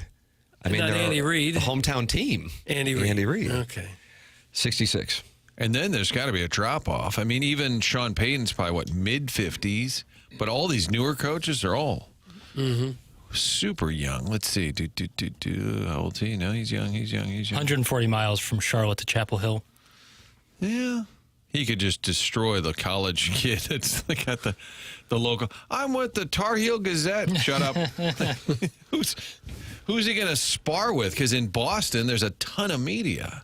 I guess if you're Charlotte TV, you make that trek back and forth. But Bearcats is not happy with Jackson. Super Bowl week is in February, dog hater. Come on. No one is asking New Year's resolutions in February. That's from Bearcats. He won the Milagro Tequila Listener of the Month in January 2023. Larry David got Happy New Year deep into February, so that's my reference point. I think Jackson was doing two different things. He was saying it was New Year's week, but he said the Super Bowl type reporter, I believe, like a feature reporter sent out during a playoff week, right? Yeah, I can't remember. I remember. I stand down. I was trying to help. John Scores asks the question, how old is Mike Tomlin? He is the defending Milagro Tequila Listener of the Month. 52. I would say 50-ish. 52. Yeah. Never had a losing record? Yeah, that's correct. I've watched that. The hell they call the Hard Knocks inside the season, and they're doing inside the AFC North. It's really good, by the way. Recommended viewing on Max. And he stands out, man. He commands the room, that's for sure.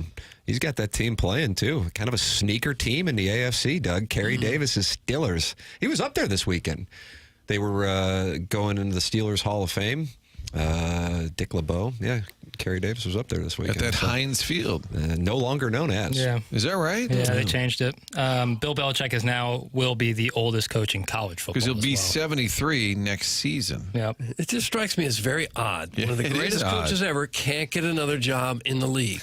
Can you imagine the greatest baseball manager ever? I guess I have to go back to college now. I can't get another job. The best basketball coach? Yeah, I know. I'm saying, with well, you. I've won more NBA champions than anyone else, but I can't get another job in the NBA. It doesn't make sense. Larry Brown coached high school, but I think he chose to. Oh, yeah. I think. Probably.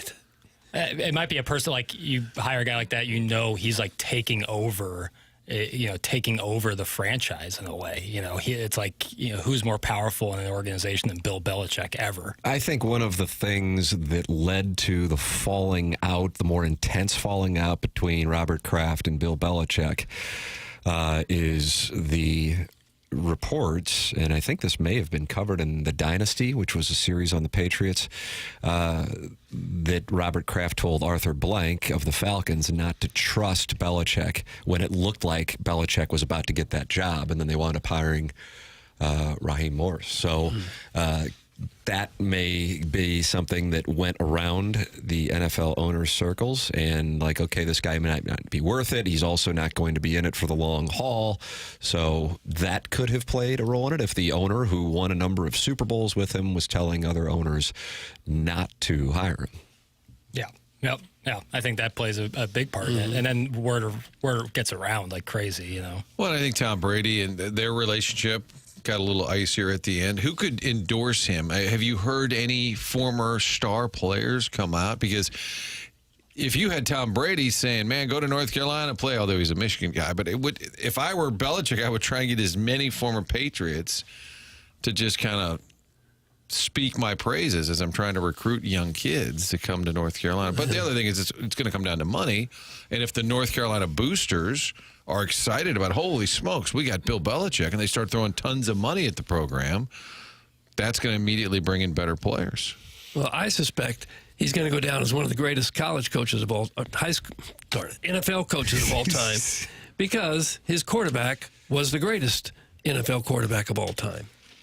That's how you win with a fantastic quarterback. He had one. He won with Brady. He didn't win without him. He didn't win in New England. He didn't win in Cleveland. When Brady left, that was the end of Belichick. When Brady was there, he was the greatest coach ever. Why do you hate Jacoby Brissett? I don't hate this fella, whoever he is. I don't hate anyone. Matt Castle? Don't hate him.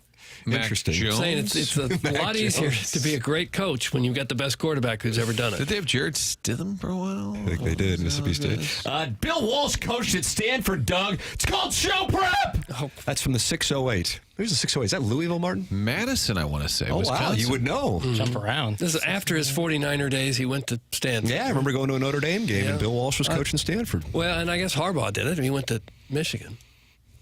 So are you going to issue an apology to the 608? No, I'm just saying, if you're considered the greatest NFL coach of all time with your 8 Super Bowl rings, and yet you can't get a job in the NFL, I don't get it. Who's the second oldest coach in the NFL? Because all of these guys are young. Chairman Kurt knows it. I got the list pulled up if we want to fire a guest. Initials, please.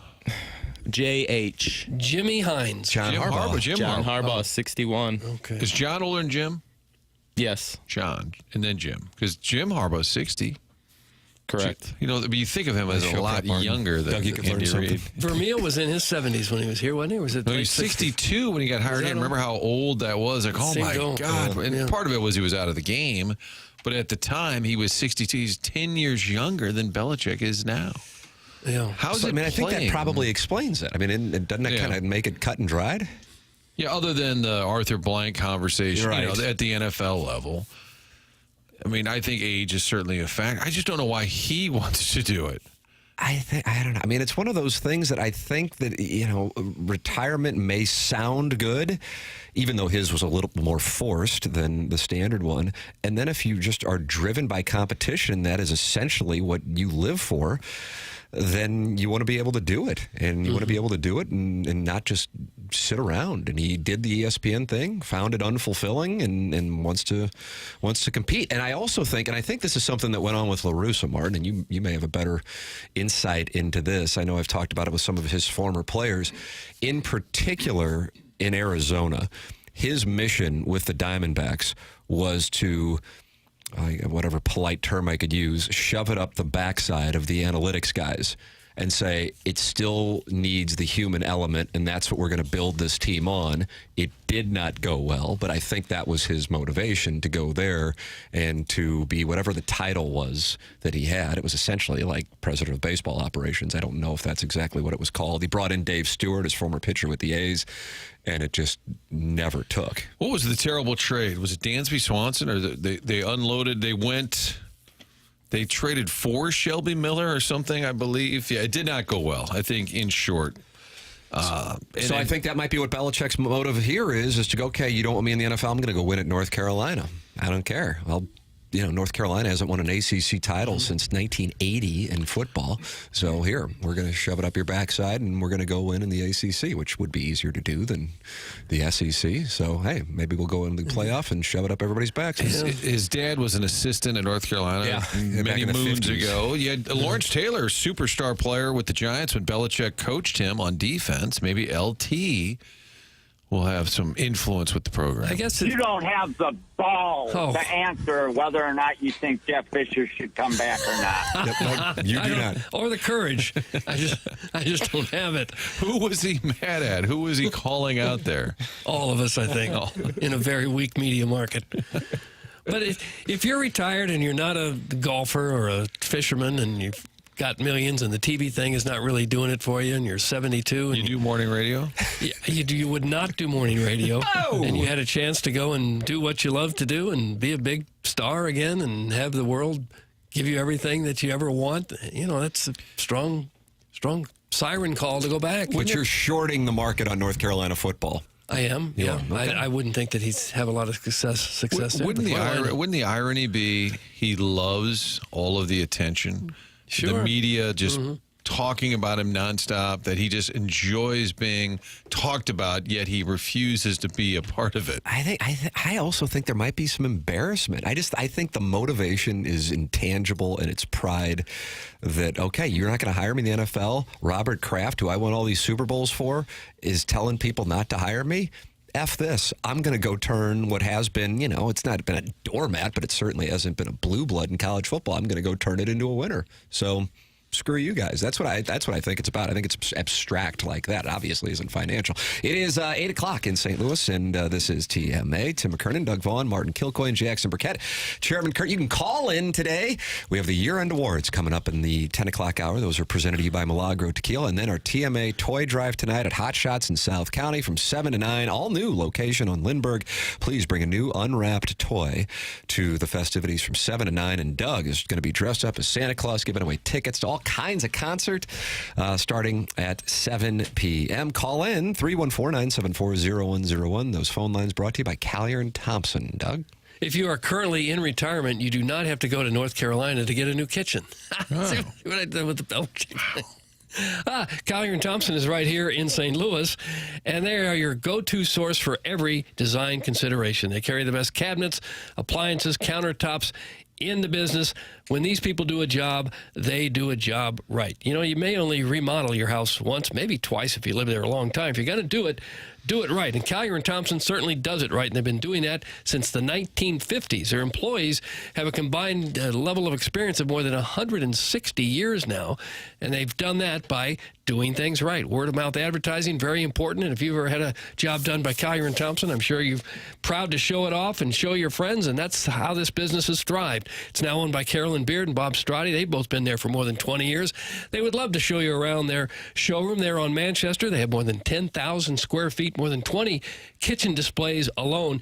You can get some fantastic ideas on what to do to your kitchen or your bathroom. Maybe redo a basement, a wine room, a man cave, bars, accent rooms. Want to tear down a wall, open things up on the first floor. They do it all right there at Collier & Thompson, and they do it better than anyone in town. You ought to look at some of their before and after pictures on their website just to get an idea of what they can do for you. They have a AAA rating with the Better Business Bureau. They won a Torch Award for ethics in the business. Just a first-class operation all the way around, and they would love to help you make your house look like a showplace. Collier & Thompson is on Manchester and Baldwin, next to Uncle Bill's Pancake House. Collier & Thompson, come home to quality. Online at CollierandThompson.com. Tim McKernan, Doug Vaughn, Martin Kilcoyne with you on the program. The great Bernie Federico is going to be joining us coming up at 8:15. This is TMA, presented to you by Brown & Crouppen on 101 ESPN.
Doug, you see this in the YouTube chat from Jackson's Drop Auditor? No, I did not. I can't wait till golf season comes again so we get to feast our eyes on Tim's calves.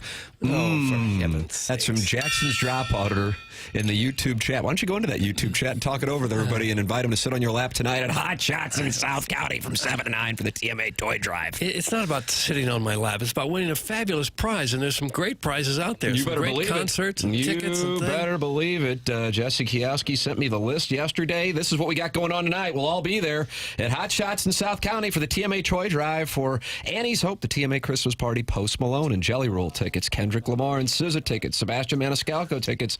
That's this Saturday.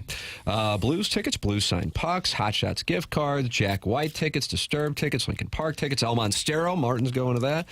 One night stay at Hollywood Casino with $50 dining credit and Trans-Siberian Orchestra. Every 10 minutes, Doug's giving away prizes tonight at Hot Shots on Lindbergh in South County, 7 to 9 p.m. Martin and I are bringing our significant others. Jackson, however, interestingly enough, is not. And we'll do a deep dive on that. I guess we'll talk that over with Bernie Federko because he's going to join us coming up and we'll get his theory as to what's really going on. Oh, that's a good idea. With Jackson's significant other. We're going to ask Bernie Federko about that. That's what's coming up. That should be the first question. Just completely hit him cold with that. See how he responds. James Carlton presents the Colonel, Gabriel P.D. Armand. Colonel has been very busy this week. It gets busier for the Colonel and college reporters at this time of year. Not with games, but with transfer portal, NIL, schedule release in the SEC last night. James Carlton's online at carltoninsurance.net. He is my insurance agent. He has been for more than 5 years, and I recommend him wholeheartedly to our audience. You go online at carltoninsurance.net or call 314-961-4800. That's James Carlton of the Carlton State Farm Insurance Agency with 400 5-star reviews when you Google them at Carlton State Farm Insurance. They're located in Webster Groves, and during business hours, you call that number of 314-961-4800, and you are talking to somebody in the office in St. Louis, and you can count on it because you're taking care of insuring your home, your auto, and your life for your family. You need somebody who can get back to you or answer your call any time of the day. That's what they do at James Carlton, 314-961-4800, or go online at carltoninsurance.net. Bernie Federko joining us next as the Blues return home to take on the Sharks tonight. Pregame here on 101 ESPN at 6 p.m. Tim McKernan, Doug Vaughn, Martin Kilcoyne with you. This is TMA, presented to you by Brown and Crouppen on 101 ESPN.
Welcome back. This is TMH 101 ESPN. Tim McKernan, Doug Vaughn, Martin Kilcoyne, Jackson Burkett, Chairman Kurt with you. And it is our pleasure to welcome to the Collier and Thompson phone lines here in our Fisher Window and Door Store 8 o'clock hour, the great Bernie Federico. Morning, Bernie.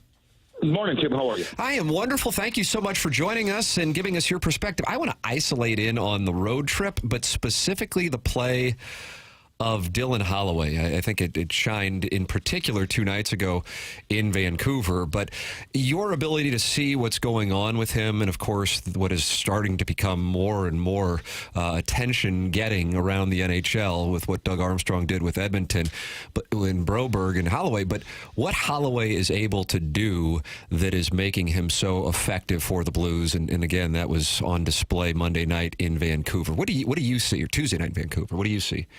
Well, Tim, he's getting a lot of confidence right now. I mean, I believe that we all knew that he obviously had some skill. I mean, he had a great college career. I mean, didn't really get much of a chance in Edmonton, and last year in the playoffs, so he was called up and got to play a regular shift, and a lot of times with Connor McDavid. So I think it's just taken him a while here to get involved in the system here. I think the coaching changes helped him get a little confidence. I think that with Monty, has kind of given him more confidence, more ice time, more chance to play. And what he's got is he's got great speed, and that's what he was billed as a kid that's got a lot of speed. That his upside offensively was really, really good because he can skate so well. He's got good hands, and I think we're seeing that. I mean, he's got the give and go. I mean, his compete level has really come up. Obviously, it was really big for him going back to Edmonton. I mean, that road trip, I'm sure that the adrenaline was really pumping in him.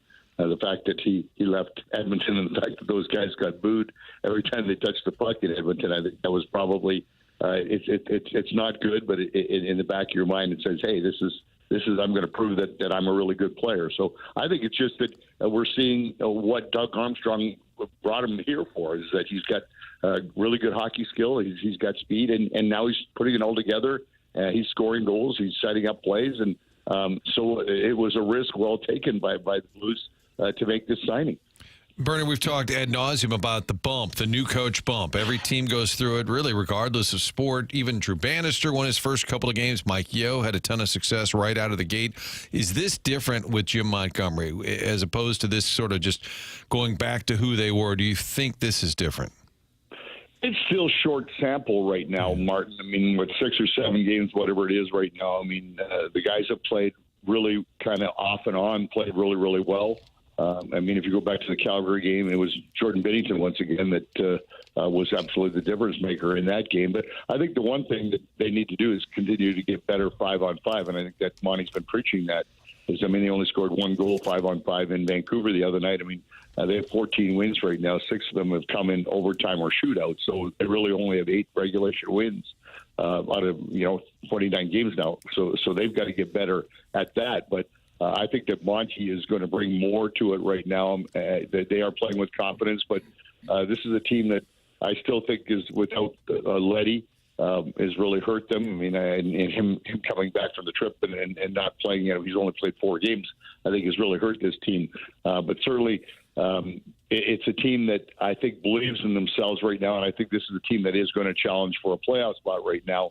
And I think it's going to be probably a lot because of what Jim Montgomery, the way he is so positive all the time, and I think that really helps this team. Well, Bernie, when you say they got to get better, like 5-on-5, what exactly do you have to do specifically to do that? What becomes the focus to get better in that area? No gaps between forwards and defense. You've got lines that are all now working together. I think that what he's done is for the most part, has set the lines. Jim has done that. I mean, you've got Kyrou and Buchnevich back with Robert Thomas. I think Robert Thomas now is playing better. I think he's after the injury with the ankle and stuff. I think the last couple of games, I think he's starting to get back in stride and back in a rhythm right now with his game. And I think still Buchnevich has not really found his yet. And I think that's going to be a positive thing. But really, I think with 5-on-5, I think just the confidence to get the puck in, to know where everybody is, the chemistry that you have, Doug, from one to the other, that that if you can take a chance here, someone's going to back you up. But you've got to score goals 5-on-5. I mean, if you look at it, there's no 3-on-3 hockey in the playoffs. I mean, the Blues have won 5 games right now playing 3-on-3 hockey in that overtime session. there's no 3-on-3 hockey in playoff hockey. You play 5-on-5, and I don't know what the stats are, but I think the Blues are like minus 17 or 18. I think as the 5-on-5 team. Although 2 of those games were the 2 blowouts, so they lost 8-1. I mean that gets that on the negative side really quickly.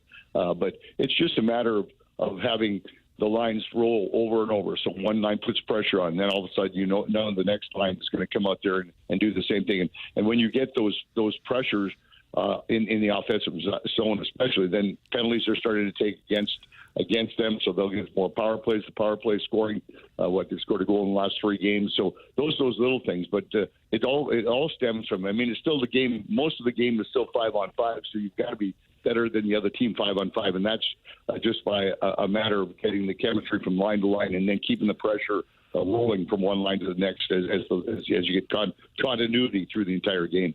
Bernie, have you come to grips with the overtime, the 3-on-3? You were not a fan from day one, were you?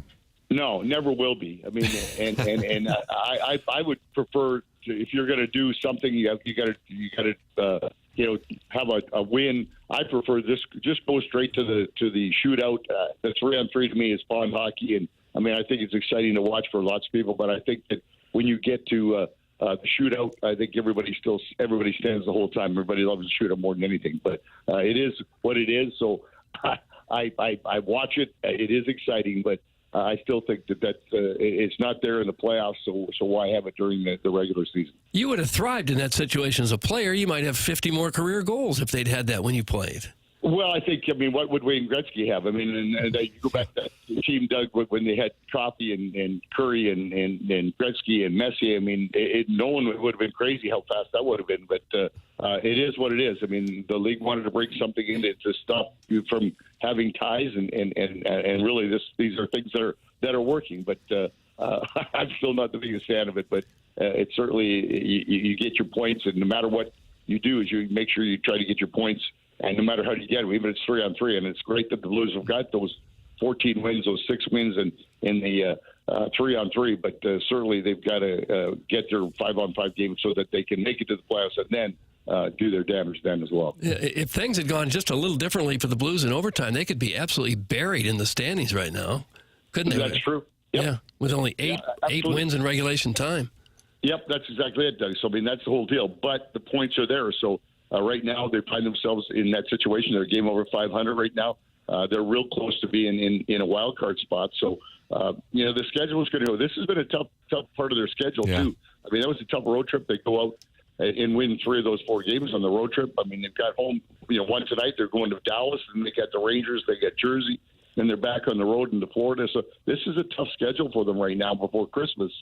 So it's really difficult. And then, of course, they're starting to play divisional games, and that's where they got to be really much better in the division. So there's a lot of things that are still there, but certainly it's good to see them playing a lot better hockey, and they're playing with a lot of energy, and I think that's what is so much fun to watch right now. It is, man. It is so fun to watch the energy and just see the difference in the way that the team is playing. And we'll get a chance to see it here tonight. Blues and Sharks at Enterprise Center before they go back out and play one of the better teams. And the Dallas Stars, again, is this stretch of schedule certainly one of the toughest of the year for the Blues. Bernie Federko every Thursday at 8:15 here on TMA. Bernie, we appreciate the time. Thanks so much.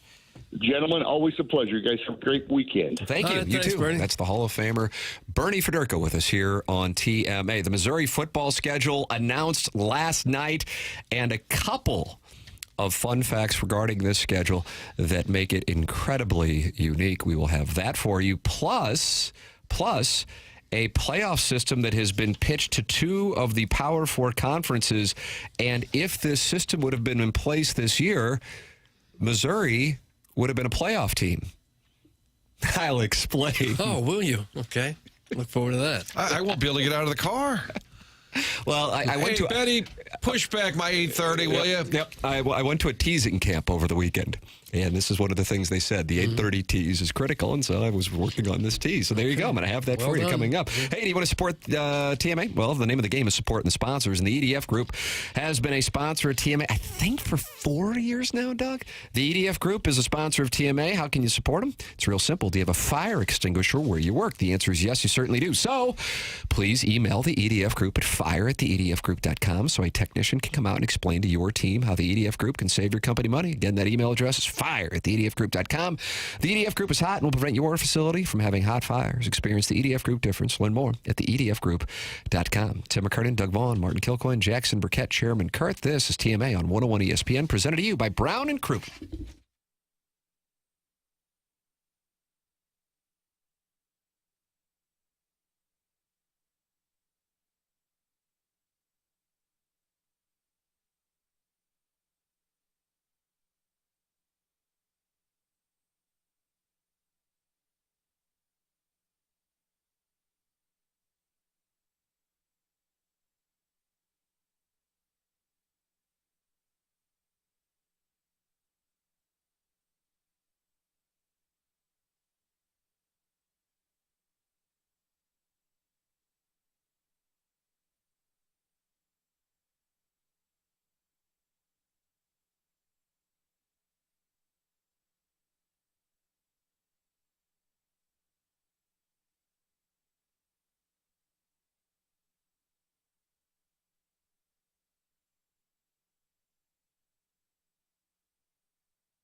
Welcome back. Morning After 101 ESPN. My name's Tim McKernan. Doug Vaughn, Martin Kilcoyne, Jackson Burkett, Chairman Kurt with you on the program. Doug, were you watching the SEC Network's schedule reveal show last night at 6 o'clock? Gosh, missed it completely. Now, right there, I'm sensing that you weren't as excited about it as I was. Schedule reveals aren't usually at the top of my TV viewing list. Jackson, were you watching it? I know Martin had to do his sportscast on the 2 Fox. I was following along on Twitter as it was happening. I was not watching it. I thought you were an anti-Twitter guy. No, I'm not. I mean, I think it has its purposes. I think this is a great resource in this case. But no, I was not watching the actual schedule reveal live. Well, I have booked hotel rooms, and I wanted to make sure I got one for the weekend of Roll Damn Tide. Oh, really? I'd already booked one for the weekend of Rock Chalk Jayhawk. That's taking place on September 6th. They open up the season with one you always thought would be fun if they could play because of Scottie Pippen's ties, Central Arkansas. Oh, yeah. I've been looking forward to that matchup for many, many years. Well, good news. It's August 30th. Then Rock Chalk Jayhawk comes to town on September 6th. I like that one. Now, some people might think this is LSU. It's not. It's just Louisiana. They come on September 13th. They come a-calling. Everybody's coming to Columbia. Then Shane Beamer, Jackson's guy. Jackson does not like that Shane Beamer. No. And he's coming to Columbia. He's coming to Columbia. So the Mizzou is not allowed to leave Boone County. I don't know how many road games Missouri has played in a combination of September 23, September 24, and now September 25, because they wrap up with new SEC school UMass, which now has a regular rotation of SEC opponents. This year they played Bonus Georgia, Mississippi State, Missouri. Absolutely. Doug, as you know, September 27th is my birthday, and my gift this year is the Minutemen, Marcus Camby, Lou Rowe, coming to Columbia on September 27th. Those guys have been gone for, 30 years now? But you liked what you saw from the Minutemen when Missouri went to Amherst this because year. you like the foliage. It was so boring I didn't even watch most of it. That's what I said to my wife. I said, we can go out of town on my birthday because Missouri has a bye week. She goes, oh, they're not playing that week? I go, no, they're playing UMass. It's like the varsity playing against the JV team or something. So they open up the season with Central Arkansas, Kansas, Louisiana, South Carolina, UMass, all to start in Columbia, then a bye week, and then another home game, and that's when Roll Damn Tide comes to Columbia, Missouri, and I was able to get a hotel. Nice. Yep. Did you really book ahead that far? Oh, yeah, absolutely. Well, you have to. Yeah. I don't want to get ahead of ourselves here, but Jackson's going to do a record through the 6 games. No. That's a Take Smith's delight. Yeah, big time. But given that that's the 6th consecutive home game, they have to go on the road after that, and it's October 11th. Alabama is going to be the homecoming game. I mean, why does October 11th have to be homecoming? Well, they're not going to do homecoming in November, and they don't play another home game. Why don't you do it earlier? You think September 27th for UMass? Yeah, I guess that doesn't. September homecoming too. Who cares if it's September 27 or October 11? It is usually mid-October. Well, who cares if it's a good opponent? Do you have to win homecoming? Go out, play the best, beat the best. It's bulletin to be the man, material. you got to beat the man, and baby, I am the man. Rolex time, 24 hours, camera. It's been your pleasure. Whoa! That's the Nature Boy Ric Flair, and Doug loves that when they do that at Busch Stadium and the Enterprise Center. And everybody's saying that UMass is the homecoming. People are texting. People are saying UMass is homecoming. Jackson's going to issue an apology right here. No, I will not. But don't schedule scared. Who cares if Alabama? Make it homecoming. Play the big game on homecoming and win the big game. Seems to me like an awfully good schedule for them. Yes. You get to play Kansas again. You got really no cold weather games. Mississippi State on November 15th. That'll probably still be okay. No cold weather games. Alabama coming in, Texas A&M coming in, South Carolina. That's a great schedule. So for the record, it's Alabama on the 11th, and they go down on the plains of Auburn, October 18th, to Nashville and Vanderbilt on the 25th. Will Diego Pavia still be there? He is suing to be able to play. Another bye week. Then they host the Aggies. Got a hotel room for that one too, Doug. November 15th. Senior Day will be on November 15th. That's against Stingrays, Hail State, and the Cowbells of Mississippi State. And then they finish off with 2 on the road at Oklahoma and at Arkansas. There it is. 8 home games, Doug. Do they already have the hotel room rates jacked way high? The only one that they did was for Alabama. Yeah, and how much is a room there for that? I'm not going to get into my personal financials. I'll let the Post-Dispatch handle that. I'm just wondering, in Columbia, can they charge you $300-400 for a room? They probably can, right? How quickly do they know and jump the price? Like, they don't know particularly what day those games are until it comes out. And then if you beat them to the punch, maybe you save a buck or two. I got to tell you, I started booking because I was told by the great James Carlton, actually, about being able to book out for the Kansas game. So I had that one taken care of a couple of months ago. But the only way to be able to book them in advance is to book 2 nights. And so I just booked September, October, November because I wanted to make sure I was there for Alabama in particular. And my wife and I love going down there, love to take our sons down there, whole thing. So I noticed that the only date that you were really committed to and you couldn't get your money back on the deposit was the weekend of October 11th. But at the time, I think that was listed as UMass. And then they moved the UMass game to September 27th, and I'm going, I better be on alert. And sure enough, it makes me think that somehow they knew that Alabama was on that weekend, because that was the one where the rates were even higher. You think Big Hotel was behind all of this? I think Big Hotel was behind it. Big Hyatt. I suspect a lot of people just book every single weekend. Yes, that's and me. And I was canceling hotels left and right last night. Right, even games that wind up being on the road, and then you just cancel when the schedule comes out. What's the nicest hotel in Columbia? The Ritz-Carlton, probably the Broadway, but I think teams stay there. Yes, teams usually stay at the Broadway. Tiger Hotel. Right downtown. Yeah, those are the two. Really, those are the only two downtown. Martin, now that our Sigma Chi house doesn't exist, It does. They're back. We're back at 500 South College? Somebody's got it. I don't know if it's Sigma Chi. No, it's not Sigma Chi. Some other fraternity got it. Yeah, I know. They lost Martin the house? we lost the charter many times over the last 25 years. On and off. That's right. It's like Halley's College. There was a little hazing deal. Timmy was not involved. Yeah. Off camp. I like how they would say they're currently off campus, which means they're still in the fraternity. They're just doing all the shenanigans somewhere else. That's exactly right. It's off somebody's apartment. Somebody texted that the KU game is at Arrowhead. That is not correct. It is at Furrow Field. First visit by Rock Chalk in 2006. I read the press release. That's good fun facts for no one tell. So, Doug, you like to release their record in advance of the big game with Iowa? What will Missouri do with this regular season schedule? 8 home games, 4 road games. Toughest road game, I guess, would be, at Oklahoma. I don't know. Well, since they're going to play the season without a quarterback that we don't know right now, and probably a first-time starter, I'll say 8-4-ish. Wow, you're not a true son.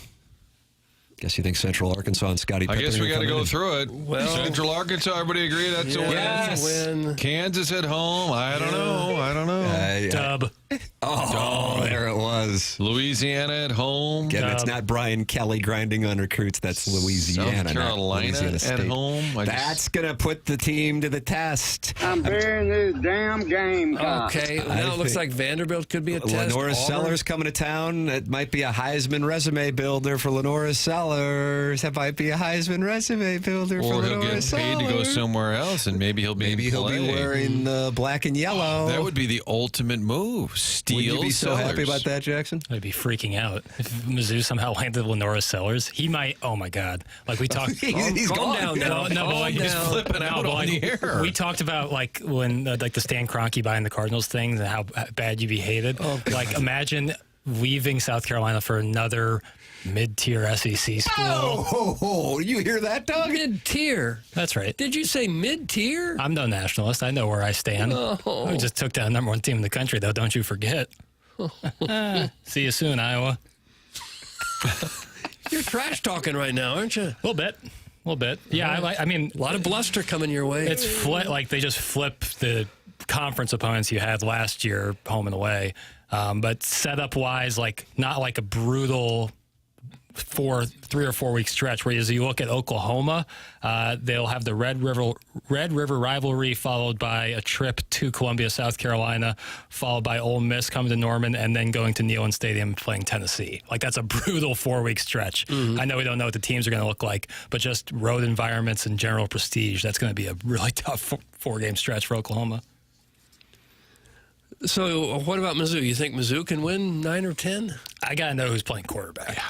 I mean, that's I was such actually a big kidding piece. about going through the schedule. I mean, but I think it's safe just looking at the schedule. It's a pretty favorable schedule. It is indeed. And for the record, I asked Gabe about this when he was with us on Monday, Gabe DeArmond of Power Mizzou, that do the opponents then switch? Because all this is the inverse of this year, where if you were at home against Oklahoma like they were, now you go to Norman next year. So do they get all the teams that they didn't play this round starting in 2026? And Gabe said that is not the case. There will be some constants, such as probably Arkansas. That's kind of the SEC's version of a rivalry for Missouri. Probably Oklahoma would stay in the mix if they do go that direction, but I don't think they know what it's going to look like because the college football playoff is going to change. And that's where we get into Lenny Perna. Who? Lenny Perna. Why did you say it like that? because he's Italian. Okay. Lenny Perna and the work that he's doing with this college football playoff proposal. Doug, are you aware of the work that Lenny... No. It's the College Student Football League. And they met this past week with the Big 12 and the ACC.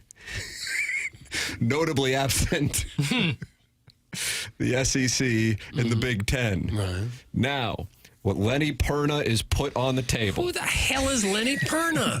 All the paisans are going to be jumping with joy. I don't know if they will. Sorry, Thomas. He's got nothing to do with this.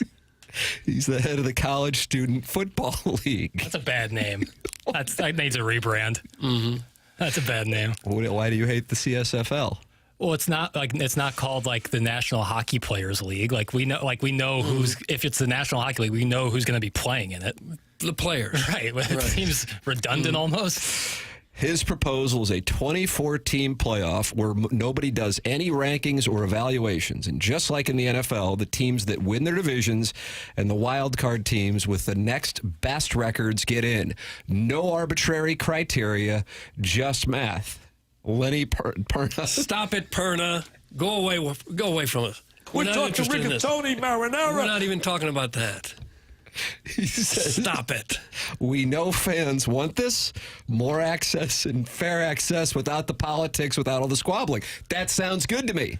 I'm on board. A 24-team playoff that doesn't include the SEC and the Big Ten? No. Lenny Perna met with the ACC and the Big 12. Greg Sankey and Tony Petitti, the commissioners of the SEC and Big Ten, they had other applications that day. Not surprised. Yeah. They had a thing. I think they had onboarding. They had some onboarding. They couldn't quite make it. So here is what it would look like. There would be 12 divisions. Oh, for heaven's sake. We're really going to go through each and every division. This is a big story on The Athletic this morning. Oh. Who do you think's in Missouri 16 division? Hell, I don't know, but I don't care. I'm so on Missouri board. and 5 other teams? That's right. Oklahoma, Texas. No. Kansas. Yes. Oh, so okay. Ignoring conferences completely. Oh, yeah. Kansas State. Yes. Iowa? No. Illinois? No. Arkansas? No. Nebraska? No. Can we have initials? Colorado? Yes. Nice. So we got Colorado, Kansas, Kansas State, Oklahoma, and Oklahoma State. I don't mind that. That's the Plains division. I like that. Okay. Now, what about ILL? Who's in their division? Northwestern. Indiana. They're in the Great Lakes division. That might be a screaming Great tell. Lakes, Michigan State. Nice. Wisconsin. Indiana, you said. That's correct. Yeah. Wisconsin? No. Minnesota? Why are you going into some kind of... No, that was a bad one. I thought this was a big accent. What was that dialect? Yeah. And we can blame Lenny Perna for this whole segment? Calipari, Izzo, and if Patino was in here, we're talking Italian special. We're talking rigatoni marinara. Why, that's all they talk about is food? All those guys are still coaching, by the way. That's impressive. That drops like 20 years ago. 20-year-old drop, and they're all at the same place. Still coaching.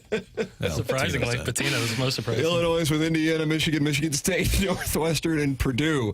And Doug, here is what you got this year, and I want you to listen and listen up good. If this would have existed this year, Missouri would have been in as a wild card, and so would have Illinois. Illinois would have been the 19 seed. Missouri would have been the 20 seed. And how many more games would they have to play?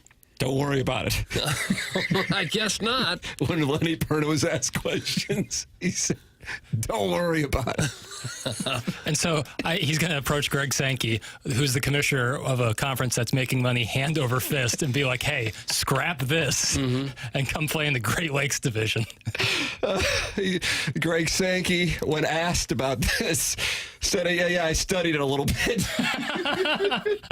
That's like Martin saying you read the dossier before. Yeah, I looked at the dossier a little bit. I studied it a little bit, and I come back to I don't want to dumb down the Southeastern Conference to be a part of some Super League notion with 70 teams that some people speculate would happen. Shot at Lenny Perna being some people. Right. They want to be us, and that's on them to figure it out, not on me to bring myself back to earth. Sounds like Greg Sankey's open to it. It doesn't to me. money. Maybe I missed the beginning part. What's Lenny Perda's credentials? Is he just I think that's what Doug has been imploring. Like, why does he get a seat at the table with this conversation? The chairman and CEO of Turnkey Search and one of the founders of the new group College Sports Tomorrow. And they met with... That's a nothing group. That's 3 or 4 guys getting together around a card table. Is that like a super PAC? College Sports Tomorrow. They had an audience with the Big 12 and the ACC this week. They did? Yes, that's what I keep going to. The commissioners met with them. Yes. Tony Petitti doesn't sound as excited about it either. For the record, this is backed by Jimmy Haslam. He's all for it. He's the owner of the Browns. He's a big Tennessee guy. Flying J, the truck stop that Jackson hasn't visited yet. Yeah, showers. Excuse me? I'm curious about the whole Jimmy truck stop Haslam, shower. Flying J, truck stop showers. I'm interested. Jackson. I just want to know what the logistics are. I saw a meme the other day. Now there's truck stops where 2 people can shower at the same time. Ooh. Can you? Why don't we do the DMA Christmas send me party that next article? year? Flying J. Send me that. Yeah, I had the picture and everything. Cool. Put that in my dossier. It's not that cool. They said it would save water. So Lenny Perna's backed by Jimmy Haslam. Okay. And so they're trying to get this thing across the goal line. Why in the world would Mizzou leave the SEC for this nonsense? What they're saying is with the revenue sharing that's going to start next year, schools are going to need to be able to be in this spot where they're sharing revenue. You guys are going to need a lot more money to afford the House settlement revenue sharing with athletics, which is expected to be $20.5 million beginning next school year, and it benefits the athletes eventually get classified, and the benefits when the athletes get classified as employee. So their solution is to pool the conference's TV rights into one centralized property like the NFL does to drive up bidding, along with more inventory from a bigger playoff. So there you go. Yeah. Now, for the record, the new CFP starts in 2026 and therefore goes 6 years. So this would be something that they would put in place after that would expire. Got it. I saw a tweet from Ross Dellinger, who writes for Yahoo Sports, saying 18 schools in college football account for 65% of the television revenue. That was actually from the Texas AD. So why would they want to give that up? They won't. They will not. Yeah. Right. So Larry did all this work for naught? Len Lenny Perna. Lenny Perna. And he's Italian, but Tony Petitti wouldn't take his meeting? All the paisans are going to be jumping with joy. They won't be.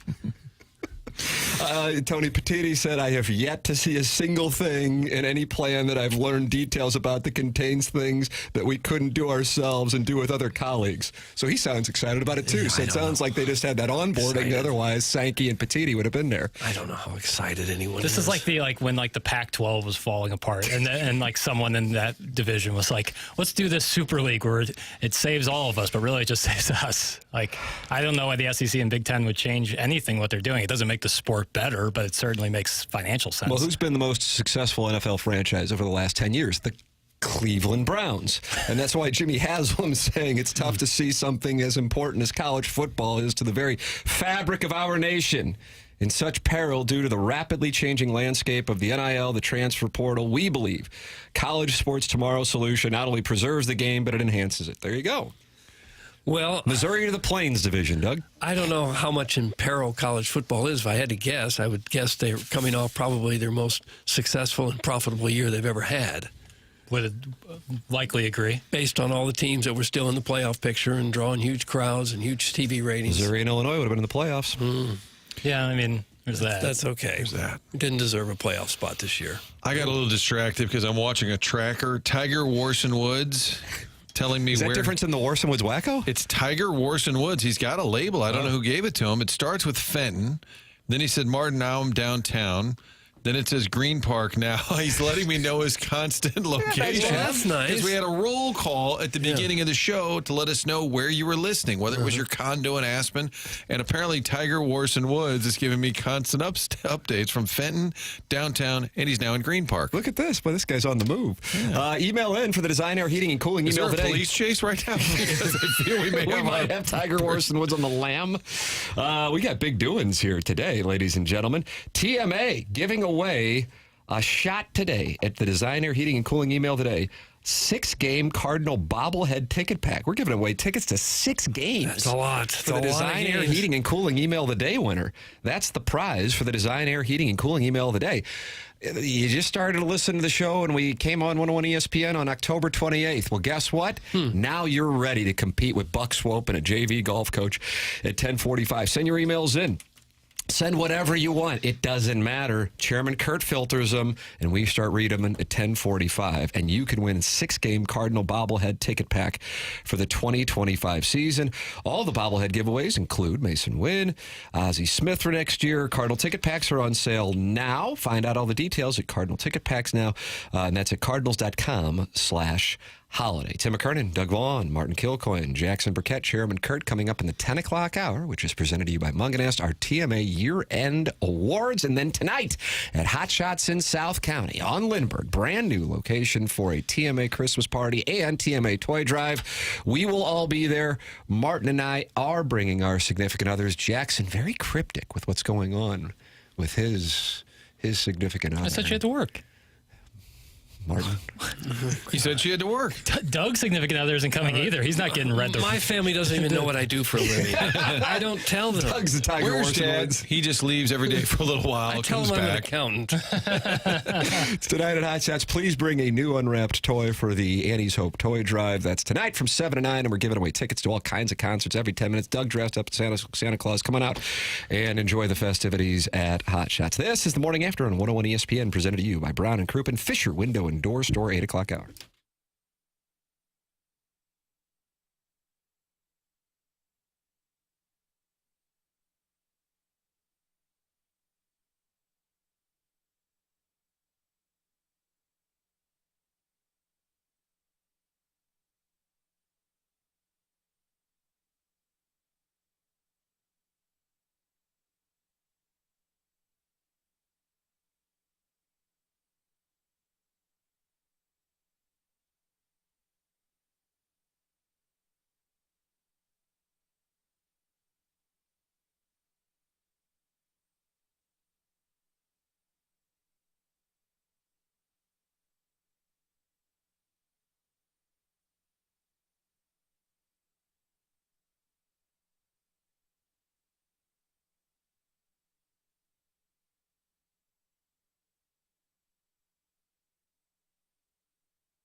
This is Action Jackson with a Sports Center update brought to you by Saliga Heating and Cooling. There were some villains in Gotham last night. No, it's not the Joker. No, it's not the Riddler. No, it's not the Penguin. The Hawks and Trae Young walk into Madison Square Garden defeating the Knicks 108-100. They advance to the semifinals of the NBA Cup in Vegas on Saturday, taking on the Milwaukee Bucks. That was another Sports Center update brought to you by Saliga Heating and Cooling, an independent American Standard heating and air conditioning dealer.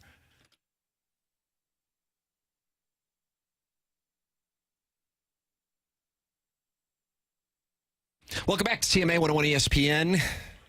I mean, Doug, this show is the one you've been waiting for. This one here? Well, we got the TMA Year-End Awards coming up in our Munganess, St. Louis Acura, Munganess, Burkhardt, Alton Toyota, 10 o'clock hour. And who is going to be the Listener of the Year this year? I'm anxious to see. I know I voted for, but I don't know what the rest of the day is. The Emailer of the Year, the Texter of the Year, the Rookie of the Year, the Caller of the Year. Caller Drop of the Year. That's going to be a fun one. Drop of the Year. It's all coming your way in the 10 o'clock hour. Then we got the TMA Christmas party tonight at Hot Shots in South County. I did a write-in for Pestis from Festus. Oh, did you really? Yeah, who's probably too late to the party, but he could be dangerous in 2025. I was texting with my wife during the commercial break. My older son, had gotten sick last night, but I didn't realize that it went on throughout the night. And now I'm starting to feel like I need to stand down on giving Jackson trouble about his significant other. Oh boy, here we go. I'm starting to sense that if my wife did not sleep all last night, that I might be going Han Solo tonight. So who's my wife going to talk to? The Clawhammer? The Crystal City Clawhammer. West County Turkey Baster. West County Turkey Baster could be there, Martin. And you want everybody to wear name tags with their nom de plumes? It would really help. Since I'm new here, I want to sort of know who everybody is. And I can just imagine on the way home, I had a really nice visit. And who was that? Oh, he was named Rusty Buckets or something. Oh, great. Great. Well, if they're going to be there, they're a friend of the show. Well, I want to know who they are. Yeah. Put a name to the face. What was that Sports Center update? There was a villain in Gotham? Are you bull spitting me? What a crock! That's from Flip Wilson, not happy with that Sports Center update regarding the Knicks and getting vanquished by Trae Young? Yeah, villains. Yeah, Quinn Snyder and the Hawks rolled into Madison Square Garden, took care of business last night. Really? And you were watching? Yeah, of course. What about Young. Steve Kerr hopping mad? You didn't get to that yet? I finished late. The game finished. Well, I know what today's... And I saw it. I didn't watch it live. Well, I was commenting on the fact that happened. I thought that would be an update item since Steve Kerr there's more updates to come. All the updates are mapped out. Guess there won't be breaking news in the 9 to 10 You know what might be an update, I don't mean to bring the mood down, was a salute and condolences to the family of Pat McBride. I agree with your salute and condolences on that. I knew him. His son was in my class in high school, as a matter of fact. Brian McBride, great guy. Great guy. And Pat McBride, I knew him as a child of the 80s as the coach of the Steamers, but my God, he's one of the greatest soccer players to come out of St. Louis. Hall of Fame. He lives in my neighborhood, so I got to know him pretty well. He died unexpectedly yesterday. He a soccer Hall of Famer, played for the U.S. national team like 5 times, Olympics. He played for the St. Louis Stars way back when they had a pro team here. Great coach in the area, and just a fantastic guy. Everybody who knew him just absolutely loved the guy. Very sorry and send condolences to his family. I was heartbroken to read that last night. Absolutely heartbroken. He was a great guy. I don't know his other 2 children, but I know Brian, and I'm heartbroken for him because it was unexpected, as he said, and a legend in the St. Louis soccer community. And known beyond, which is what's really cool. When they brought in the international team, or the U.S. team, the national team rather, City did a nice thing and had him down there, and they presented him all with these coins, some sort of commemorative coin, and he was there shaking hands with all of the U.S. national players, which was pretty cool because I think they'd heard his name over the years. And I said on TV last night, if you're a kid growing up in St. Louis playing soccer, if I said you could win a national championship in college, you'd be, oh, my God, I would do that in a heartbeat. You could be an All-American. Oh, yeah, play pro, coach pro, be on the Olympic team, play for the U.S. national team, and make a Hall of Fame. Just think, he did all of those in his soccer career. It's pretty unbelievable what his resume reads. Oh, yeah. He's one of the real superstars of American soccer. He is indeed. And I was reading an article when I saw he had passed, and maybe this was what Tom Timmerman wrote last night in the Post-Dispatch. And after they had the ceremony that you guys are making reference to, that City did for him when the national team was in, he was on the national team, but for like 6 years, I think, but they only played 25 games. I mean, can you imagine that now? That just speaks. And I think it was like 69 to 75, perhaps. I think that might have been the number as far as the years. And he was asked about the growth of the game from when he was coming up to what he sees now. And he goes, I'm so happy to see it, but I'm also envious because if he would have been doing what he was doing in 2024, he would be known throughout the world, and certainly throughout the United States. He'd be playing in Europe somewhere, making about $30 million a year. Yeah, but just a wonderful guy that I got to know a little bit. I'd see him cutting the grass and stop and talk to him all the time. Yeah. And his death was really a shock to a lot of people. Yeah, heartbreaking. Absolute heartbreaker for friends and family of the great Pat McBride. So, yes, our thoughts with the McBride family and all of Pat McBride's friends, who are many throughout the St. Louis metropolitan area and throughout the soccer community around the world. Tim McKernan, Doug Vaughn, Martin Kilcoyne with you on the program. It is TMA on 101 ESPN.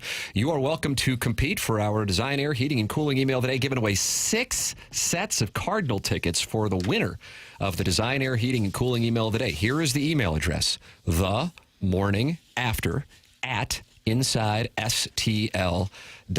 We do the email of the day presented to you by Design Air at 10:45 every day here on the program. And we have your shot to score a 6-game Cardinal bobblehead ticket pack for the 2025 season. The 6-game pack features all the 2025 bobblehead giveaways next season. That includes Mason Wynn, Ozzie Smith, and more. Cardinal ticket packs are on sale now, and you can email in to win yours by emailing the morning after at InsideSTL.com. Find all the details for Cardinal ticket packs now at cardinals.com/holiday. It's the Design Air Heating and Cooling email of the day. Design Air online at designairservice.com. Longest running sponsor on TMA. That's Seth Goldcamp and his incredible staff.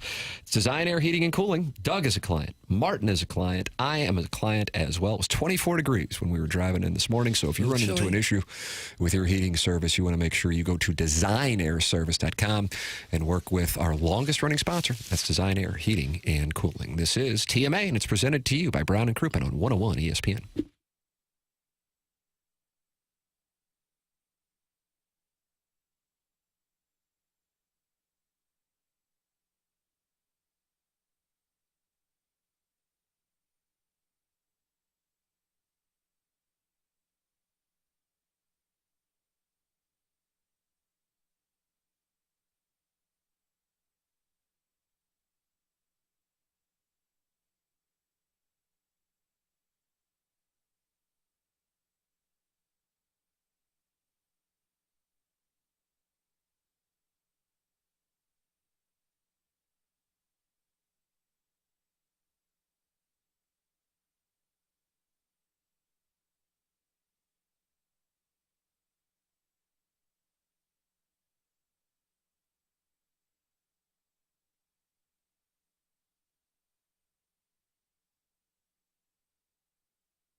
Welcome back. This is TMA 101 ESPN. Tim McKernan, Doug Vaughn, Martin Kilcoyne, Jackson Burkett with you on the program. TMA year-end awards coming up in the 10 o'clock hour.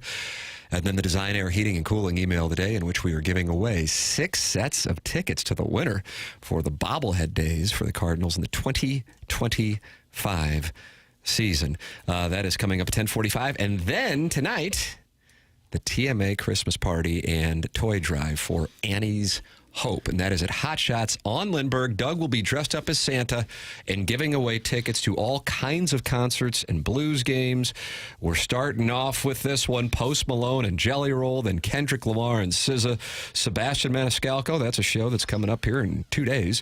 Blues tickets, Blues Signed Puck, Hot Shots gift card, and much more, including Jack White tickets, Disturbed tickets, Linkin Park tickets, El Monstero tickets, a night stay at the Hollywood Casino with a $50 dining credit, and Trans-Siberian Orchestra. Every 10 minutes, Doug's giving away prizes tonight at Hot Shots on Lindbergh from 7 to 9. Come out, bring a new unwrapped toy for Annie's Hope. This is what it's all about, brother. I've already been offered a few bribes for tickets. Is that right? Who's sending those in? If I do this, can I get the Post Malone tickets? I won't be choosing. You'll simply be announcing. Right, and handing out the tickets. And so the registration process, that's important. The registration process is via the TMA STL app. Nice. On site. Yeah. How about that? They will be collecting new and unwrapped toys for Annie's Hope right when you come in. And we also will have a QR code on site that people can donate money to Annie's Hope in case they forget a toy. Now, there's no broadcast of the show or anything like that, so it's just us hanging out with the listeners, Doug. And that's something I know you like to do anyway throughout the week. I don't mind. I don't mind. I'm okay. I can kind of hide behind the Santa outfit tonight, I guess. And Martin, you haven't gotten a chance to do this, at least in 20 years. So when Doug and I walk in together, hey, there's a fat guy with white hair. Like, on the other guy's Doug in a costume. Okay. I'm looking forward to this. Can't wait to meet the people, Tim. The show would be nothing without the people. Do you ever get mistaken for me? Has anyone ever walked up to you and say, hi, Doug? Because I get hi, Martin, about once a month. Yeah, I think I've had people say, we miss you on Channel 4 in recent years. And then I always let them know, I haven't officially retired yet. Oh, yeah. I've had people come up to me just recently and say, yeah, watch every night. I said, no, you don't. I haven't been there for 3 years. 3 years. I went over to cover Darius Miles at East St. Louis, and I was it was a practice, and I'm leaving, and a couple guys were sitting there. They go, what up, Goldberg? And I was like, do I look a thing like Joel Goldberg? I think they just confuse anybody that they may have seen on TV at some point. But I do get Martin every now and then. Wow, sorry to hear that. No, it's okay. I just wondered if you ever got Doug. Yeah, a little bit. You think it might happen this evening at Hot Shots? Now people are going to do it intentionally. Well, because you're going to have two fat guys with white hair, but one is dressed as Santa. Tim, who are you most often mistaken for? I'll go ahead. I don't know. Who do you think it is, Doug? Billy D. Williams. Mickey Rooney. Mickey Rooney. And he never consummated his marriage with Ava Gardner? Apparently not. How would anyone but those two know?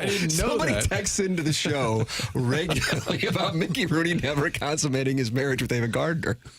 I can't recall who it is that. Yes, indeed. Is that like the Shrewsbury Seminary student or somebody like that? Somebody, it's like someone's shtick is like that. It's like you know. It's pretty hard to believe. You ever seen what Ava Gardner looked like in her prime? Holy smokes. You'd want to get that consummated out of the way real quick. So why didn't Mickey Rooney? We don't know that he didn't. Sounds like a Frank monologue. Oh, that Ava Gardner. Wow. She and Raquel Welch. Quite a dish. Yeah, wow. Both of them. I have a number of people wanting us to give them names for their texting in. Jackson's tending to it, aren't you, Jackson? Trying to. Well, there's one that said, I would like to be known as the captain of Team Burkett. Wow! They're going to have the C on their sweater? Nice. He said, every week I defend Jackson to my father because much like a lot of people, my father hates Jackson. Oh, nice. Don't worry about the haters, Jackson. Keep rolling. Nice. That was from weeks ago. Why would anyone hate him? He said in today, I've started watching more NBA because of Jackson. Oh my goodness, your grooming is working. I'm not like trying to get I'm not like when I do this. It's not like like if you like the game, enjoy it. Also watch the Hawks-Knicks game. Very entertaining. I love when people beat New York teams, especially at the Garden. That's from a 314 who would like to be renamed captain of Team Burkett. You got it, Captain. And when somebody else who has a name that wants to change it to the Martin really does have notes on this. The Afton Altar Boy. I feel like I leave often without the errors and omissions. The Calhoun County was correct. 7 o'clock hour. The Peaches are famous, and the hotel is the Whitman Hotel in Calhoun County. There really is a hotel? Oh, yeah. No, seriously. How about that? I like the guy who says I only get mistaken for Crispin Glover. Doug, you know him as Marty McFly's father in Back to the Future? Oh, what happened to And then he that? almost kicked Johnny Carson in the face when he went on the show, right? Or was it Letterman? Was it Letterman? Okay, he almost kicked somebody right in the face. He was so weird. Yeah. Remember when Joaquin Phoenix did that bit He for a did that, while? yeah, with Crispin Glover, I Kimmel. think, was really mentally ill. Yeah, that was weird. And almost kicked Letterman, yes. I might go watch that later today. Good morning. I've been trying to weave a Gene Steckschulte mention via the text inbox for the last year or so. It's a meta play to make my text history look absolutely unhinged. That's from the life coach. Okay. Doug, you remember Gene Steckschulte? I do. Did He's he a hit a home pitcher. run in his first at bat in the major leagues like think Keith so. McDonald did? Was that 2000? He got to hit a couple times, I think. And he could rake. Yeah. Apparently better than he could pitch. He lasted a year or two, I want to say. Gene Steckschulte. We don't hear that name often enough. He's going to join us at 9:30 then. Okay. See if we Was can do it. Rick Crawshore? Rich Crawshore, he was on the 98 Cardinals. And he was the player rep because players just didn't want to do it. So you had a guy who had about a week in the big leagues. And apparently they had a meeting about going to Japan. And he said, I think this would be kind of fun. Take all over. And McGuire stood up and said, nobody wants to go to Japan. Yeah, the And that was like the 1998 end of Cardinal that. clubhouse might have been the quote-unquote winter of discontent with regard to the media because you had the McGuire circus.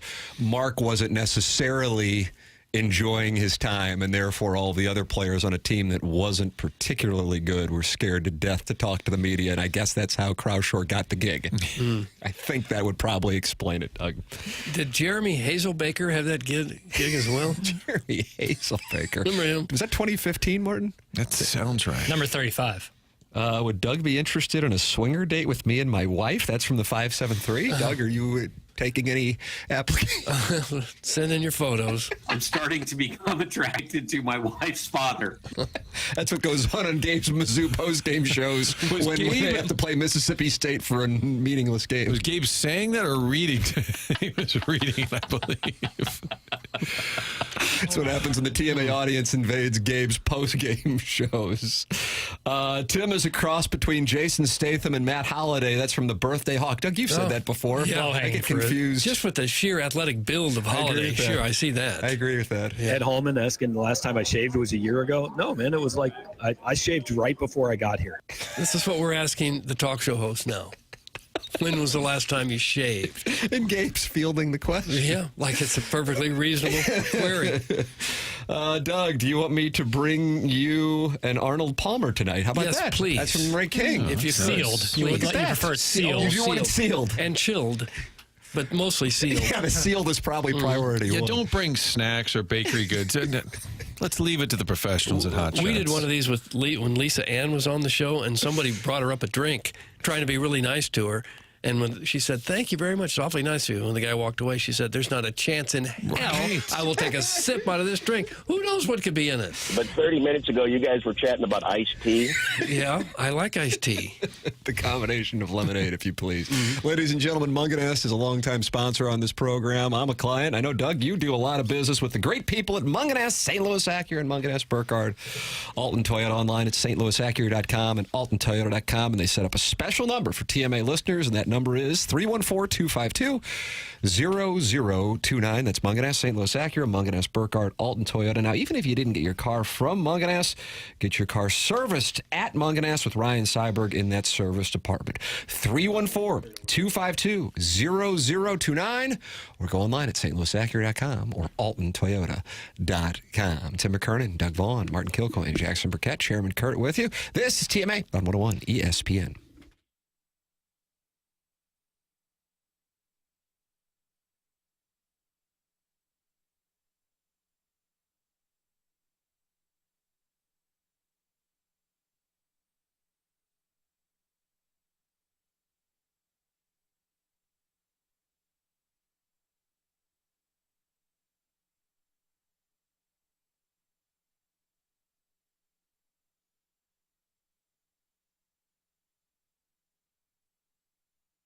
What a topic it has been over the last few years, and that is inflation. How does that affect the housing market? How does that affect day-to-day life with the cost of living?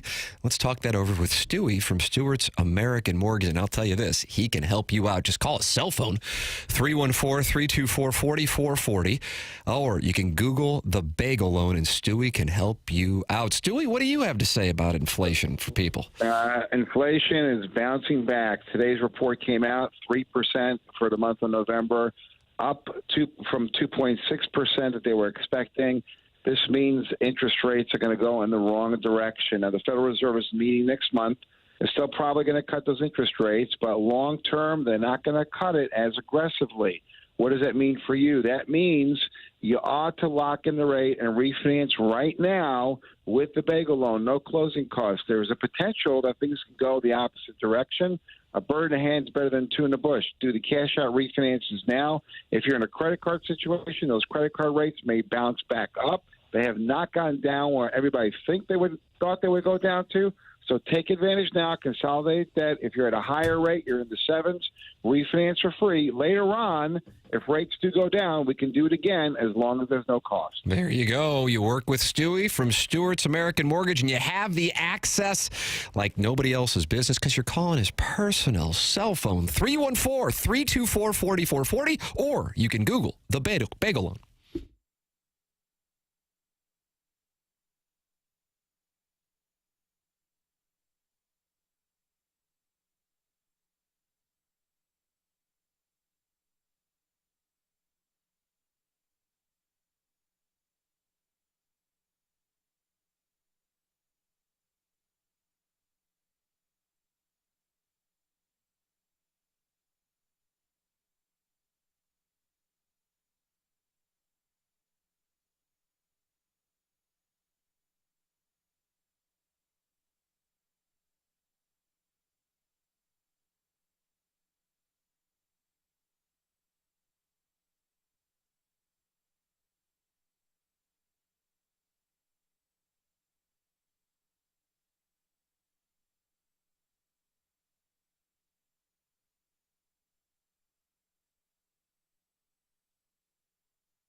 Welcome back to the Morning After 101 ESPN. Monster day on the program because the TMA year-end awards are coming up in the Munganess St. Louis Acura, Munganess Burkhardt, Alton Toyota, 10 o'clock hour. Doug, did you gather the family around when you were entering the papal conclave to get their feedback for your votes? Did not. I looked at it briefly and voted in about 9 seconds. Okay, done. Let's move on. Jeez. Is that not what we were supposed to do? I mean, I guess if we were supposed to involve our relatives in this? It's the biggest honor that we have. It's like when a guy with a blog gets a Heisman vote. Or Rock and Roll Hall of Fame vote. Well, putting that in there. The winners just seem so obvious for me that it didn't require a lot of thought. That's what it was. Is this Buck Swope's time? You're going to find out here within the next hour. Then we're giving away 6 sets of Cardinal tickets for the Design, Air, Heating, and Cooling email of the day, the morning after, at InsideSTL.com. That is how you can email in and win those 6 sets of tickets for the upcoming Cardinals season. That is the prize. This is the topic of the day throughout the sports world, and he's been a longtime friend of the show. Martin, I don't know if you've ever interacted with John Talty. John Talty, SEC writer. Name doesn't ring a bell? Okay. No, I thought you were doing a bit. No, I'm not doing any sketches or bits. Talty writes for CBSSports.com. And he has spoken with a variety of people regarding Bill Belichick going to North Carolina. Now, these are all anonymous sources. I always have, Doug, do you mind this term, a raised brow? I'm okay with it. Toward anonymous sources. In other words, are they real? But this is what Talty has from a college/pro coaching agent. Quote, North Carolina at this point does not care about football being successful. From an SEC athletic director. Obviously a brilliant coaching mind. He also brings a pragmatic view of how to balance money in this new age of paying players, but I'm not sure of the fit. Saying that, I'd never bet against him. From a Big Ten AD, you're only as good as your options. Keep that in mind. If he's a serious candidate, that tells me a bit about the options. And from an agent, they'll be replacing one 70-plus-year-old dude with another in an ever-evolving era of football and a coach who's never navigated it, and he seems to get annoyed at the slightest hint of him not having all the power. With donors, campus reps, and a state university, he will find it incredibly frustrating within 3 months of the job and asking himself, when does football start? I don't see it as anything more than him forcing the NFL's hand into giving him another chance. I don't know that you can force the NFL into giving you a chance. No. Hey, I went 8-4 at North Carolina. See me now? I do like the nickname Chapel Bill. That's pretty slick. That's a good one. I don't know who came up with that, but it made the rounds yesterday. That's a good one. Chapel Bill. From an SEC defensive coordinator. It's complete insanity. You think that was Corey Batoon? No, he hasn't been heard from in years. Yeah, they're not allowed to talk in Columbia. Isn't Belichick dating someone who's like college age at this point? Is it possible Jackson, you she's kind of at handle the gossip North for us. Let's go Carolina? burgering with Jackson. Page 6, Berkey. I call this Culture Corner. And, you like that, Doug? Culture I don't mind it. Culture Corner. And I believe his girlfriend is 24. So she could be a grad student at North Carolina. Maybe that's what lured him there. Well, you Why could, he took the you job, could be free tuition. You could be a grad student at any age. Yeah. He wanted to get a free tour. He took the job. That is, a lot of people have been using that as fodder in this situation. Jackson just dunked on your material. Yeah. Well, I mean, to be around younger people. Well, it's like, he's good at recruiting, younger people, this, that, and the other. It's like Tim said at the beginning of the outset of us talking about this is a Take Smith's delight. Really, a Take Smith's oasis. Ooh, I like that. A Take Smith's oasis. That could be the name of our show. Take Smith's oasis. College coaching agent says the following, quote, I can't wait for him to inevitably publicly crap on the UNC donors in 3 months about how annoying college is. That's the pomp and circumstance around the job just strikes me as something he hates, but I don't know. Has Michael Jordan weighed in? I wonder if he's on board with this. I mean, that could be a power duo if he came out in favor of this. AFC executive on Bill's motivations, quote, I'm shocked. Everybody in our building is talking about it. Scouts, analysts, strength coaches. I think he's salty over that Apple doc. That's what we were talking about in the 8 o'clock hour. And on a screw the NFL thing recently. A same exec on the staff. Is Joe Judge going to run his offense? Is that going to work? And a college personnel staffer says they've set the program back years with this. How much of that Bible are they going to commit to? So it's not playing well from John Talty's sources on CBSSports.com, none of whom used their names. But there you go. Is it possible he's just trying to set his son up for a head coaching gig? Yeah. But then he signed a 5-year deal. Well, college coaching contracts. Right. Yeah, and then his son is supposed to take over. There was a tweet yesterday. How about this tree? So it's the Belichick tree. And I start scrolling through it. Brian Dable. Yeah. Matt Patricia. Yeah. Romeo Crennel. Yeah. Eric Mangini. Josh McDaniels. Joe Judge. Al Groh. Bill O'Brien. UVA. I know, but I guess he was on the staff with him. Brian Flores. Yeah. And then there is a guy named Nick Saban because he was on his staff at Cleveland. Yeah. Saban probably be like, I don't know that I'm on it. We're about the same age. I'm not sure. But the rest of the name, it said, how about this tree? And I thought, They left off Charlie Weiss on the tree. They all got some big jobs because they all got the success jobs that Belichick had. Tim, are you from the Rich Gould tree? I would say I'm from the Rich Gould Sportscaster tree. You and the Brow. Yeah. Steve Gottsegin, yeah. Who else? Who else Telly interned for Hughes Rich might have Gould? been on he worked there, right? Well, Doug, you could say that. Like Joe Buck is from your tree. Yeah. I'm on the Zipper Zappa tree. That's when I got to Channel 4. You're not a Tim Van Gelder tree? Didn't quite make it there when Van Gelder was around. Paul Alexander tree. He was gone when I got there. Okay. I'm the Zipper Zappa tree. Rich Gould. Does Rich Gould have a tree? That's a good question.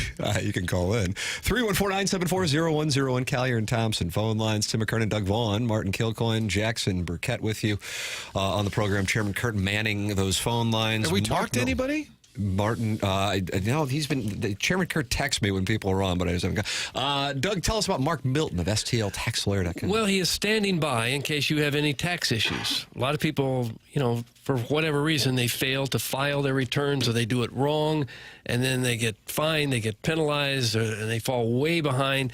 Next thing you know, you got tax liens and bank levies, wage garnishments that keep you up at night, or possibly even facing an IRS criminal investigation from the godforsaken tax man. That's where Mark Milton comes in.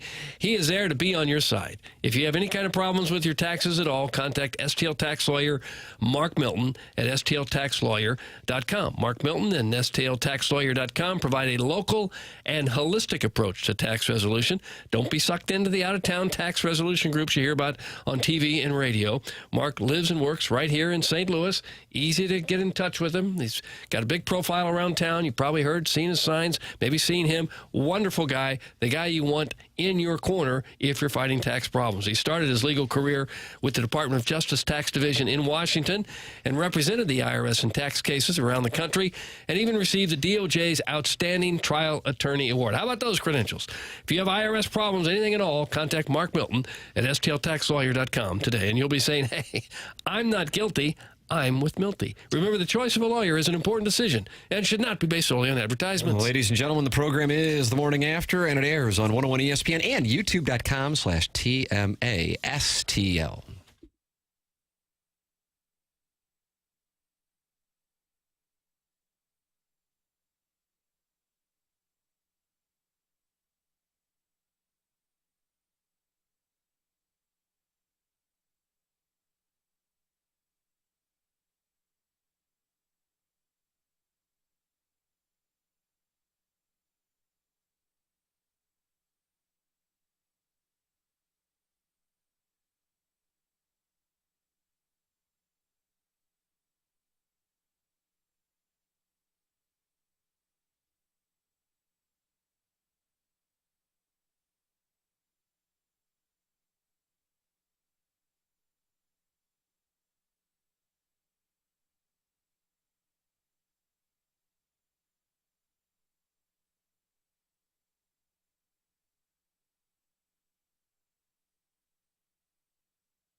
Got to get Dre Bly on the show.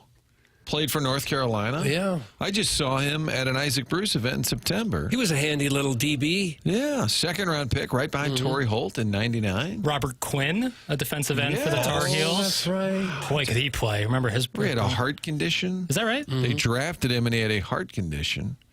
And Billy Devaney seemed surprised when people brought that up at the draft press conference. You think you might check into that before you draft somebody? I think they said... Billy, Robert Quinn was listed as some kind of heart condition. He goes, yeah, he has a heart condition. That was the extent of the background. Tim, we're talking about great Tar Heels that passed through our midst, and I said Dre Bly, and then Jackie said, what about Robert Quinn? Nice. My era. Much more my era. Yeah, I get it. Torrey Holt was North Carolina State. That's right. Yes, that's true. That's still true. Yeah. But maybe if you're Coach Chick, you get the... Dre Bly. Dre Bly was on the staff for a while with Mac Brown. It's a roll call Thursday, Tim. The Bard of Lombard checking in from the west suburbs of Chicago. The Bart of Lombard. Bard of Lombard. Yeah, he's been on QFTA. Yes. B-A-R-D. He kind of interviewed me, for lack of a better term. Long-time listener. Good guy. Yeah, great guy. You can send your emails in for QFTA. That's the podcast Jackson and I do. T. McKernan at InsideSTL.com. You want to win the tickets for the Cardinals game? 6 sets of tickets for the Design Air Heating and Cooling email today, the morning after, at InsideSTL.com. A number of people texting in there was a brain issue. Is that what you were saying right before I got in? Oh, I said heart. Yeah, maybe brain. Brain tumor. Okay.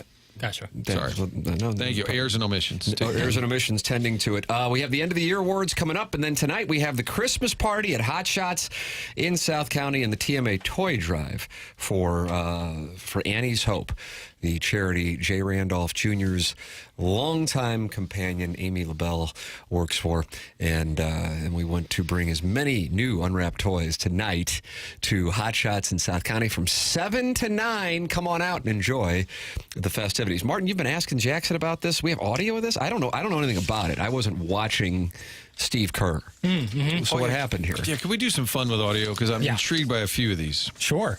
Steve Kerr, the Warriors lost last night in the quarterfinals of the NBA Cup on the loose ball foul right at the end of the game where the Rockets got 2 free throws and they lost. He was none too pleased. They broke it down on Inside the NBA. Take a listen, Doug. The Rockets advance. Oh, we have more Steve Kerr. Uh-oh. Okay. Who else is going to pissed off? I wanted to go to Las Vegas. We wanted to win this cup. And, we aren't going because of a loose ball foul 80 feet from the basket with the game on the line. I've never seen anything like it in my life, and that was ridiculous. Thank you. No, storms out. So just to put the exclamation point on. Right. On well, in fairness, he wasn't going to win the cup anyway. As long as Oklahoma City's waiting on his ass. Barkley weighed in. He seems to be mad a lot, Steve Kerr. It did look like a bad call, or one you could just kind of let go. They were wrestling for the ball on the floor. It's a physical game. But Steve Kerr does come off often as whiny. He's always coaching other people's teams. That's what I don't like. He's always talking to other people's players, complaining about other players. Worry about your own club. And leaving Tatum on the bench. You're not a fan of Kerr either? I think he's probably the second or third best coach in the NBA.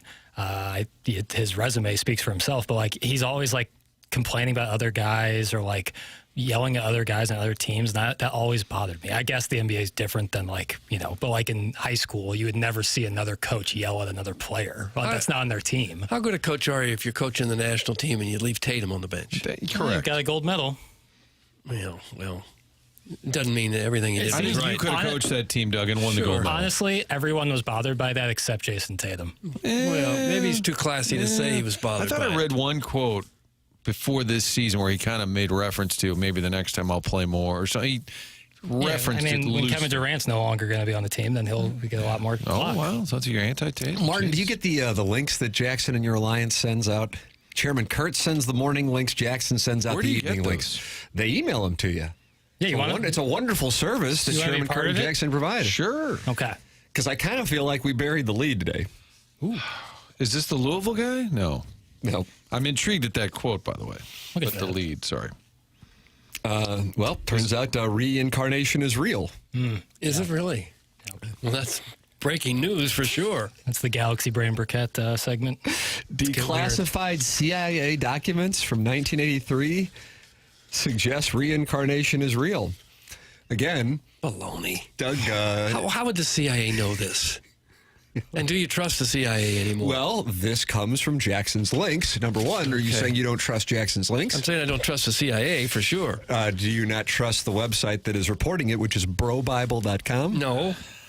No, I Is don't. that our go-to around here with the research staff? They bring the heat. It's a top 3. Yeah. Can I show you, Jackie, on my dossier? It does say Galaxy Brain Burkett. And then the one thing that's kind of faded and almost illegible is the one about the declassified CIA. It's on the dossier. Did you not want me to read that? No, sir. If you have the dossier in its intended form, which is online.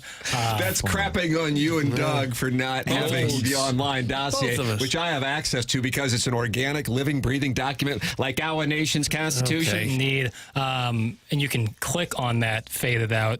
That's the article link, and you can click on it and then instantly get to the article. It's quite handy. This is a wonderful dossier. Tell the listeners just briefly how they came to this conclusion that it's real. And in Van 2-1. Declassified CIA documents reveal a secret study that appears to confirm reincarnation is a real thing that exists.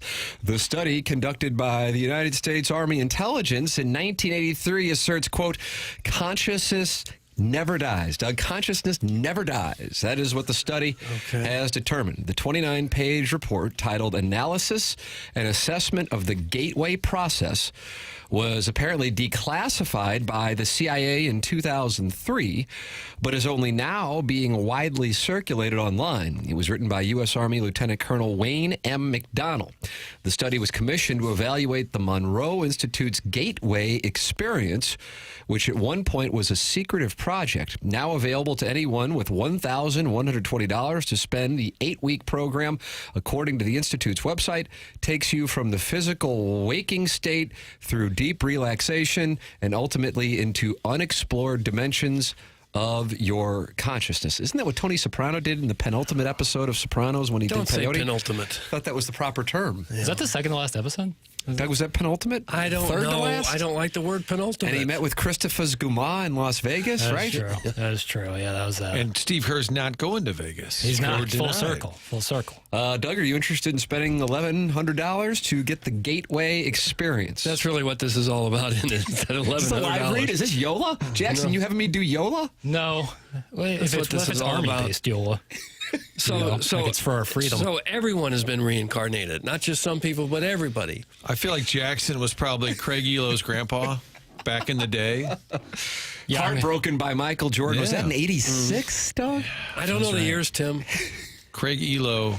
You gotta have a Craig Elo vibe. But it's a compliment. NBA player. Yeah, I'm on. If everyone who was ever alive gets reincarnated, wouldn't we have like 500 billion people on Earth? Yeah, but you could be something else. Like, hopefully, I'll be a gerbil. Right. Like, what would you want to be reincarnated as? Gerbil. Gerbil? I don't know. It could be an animal, an inanimate object. Those tortoises live like 120 years. Yeah, that doesn't seem like the most fun existence. No, I guess another person. All I right. think humans are probably at the top of the food chain, right? Yeah, we are. And unlike yeah. sports radio hosts. Yes. Dolphins seem happy. 1A. Dolphins, no. Dolphins, sneaky. What? They get a little sneaky, I'll be honest, horny.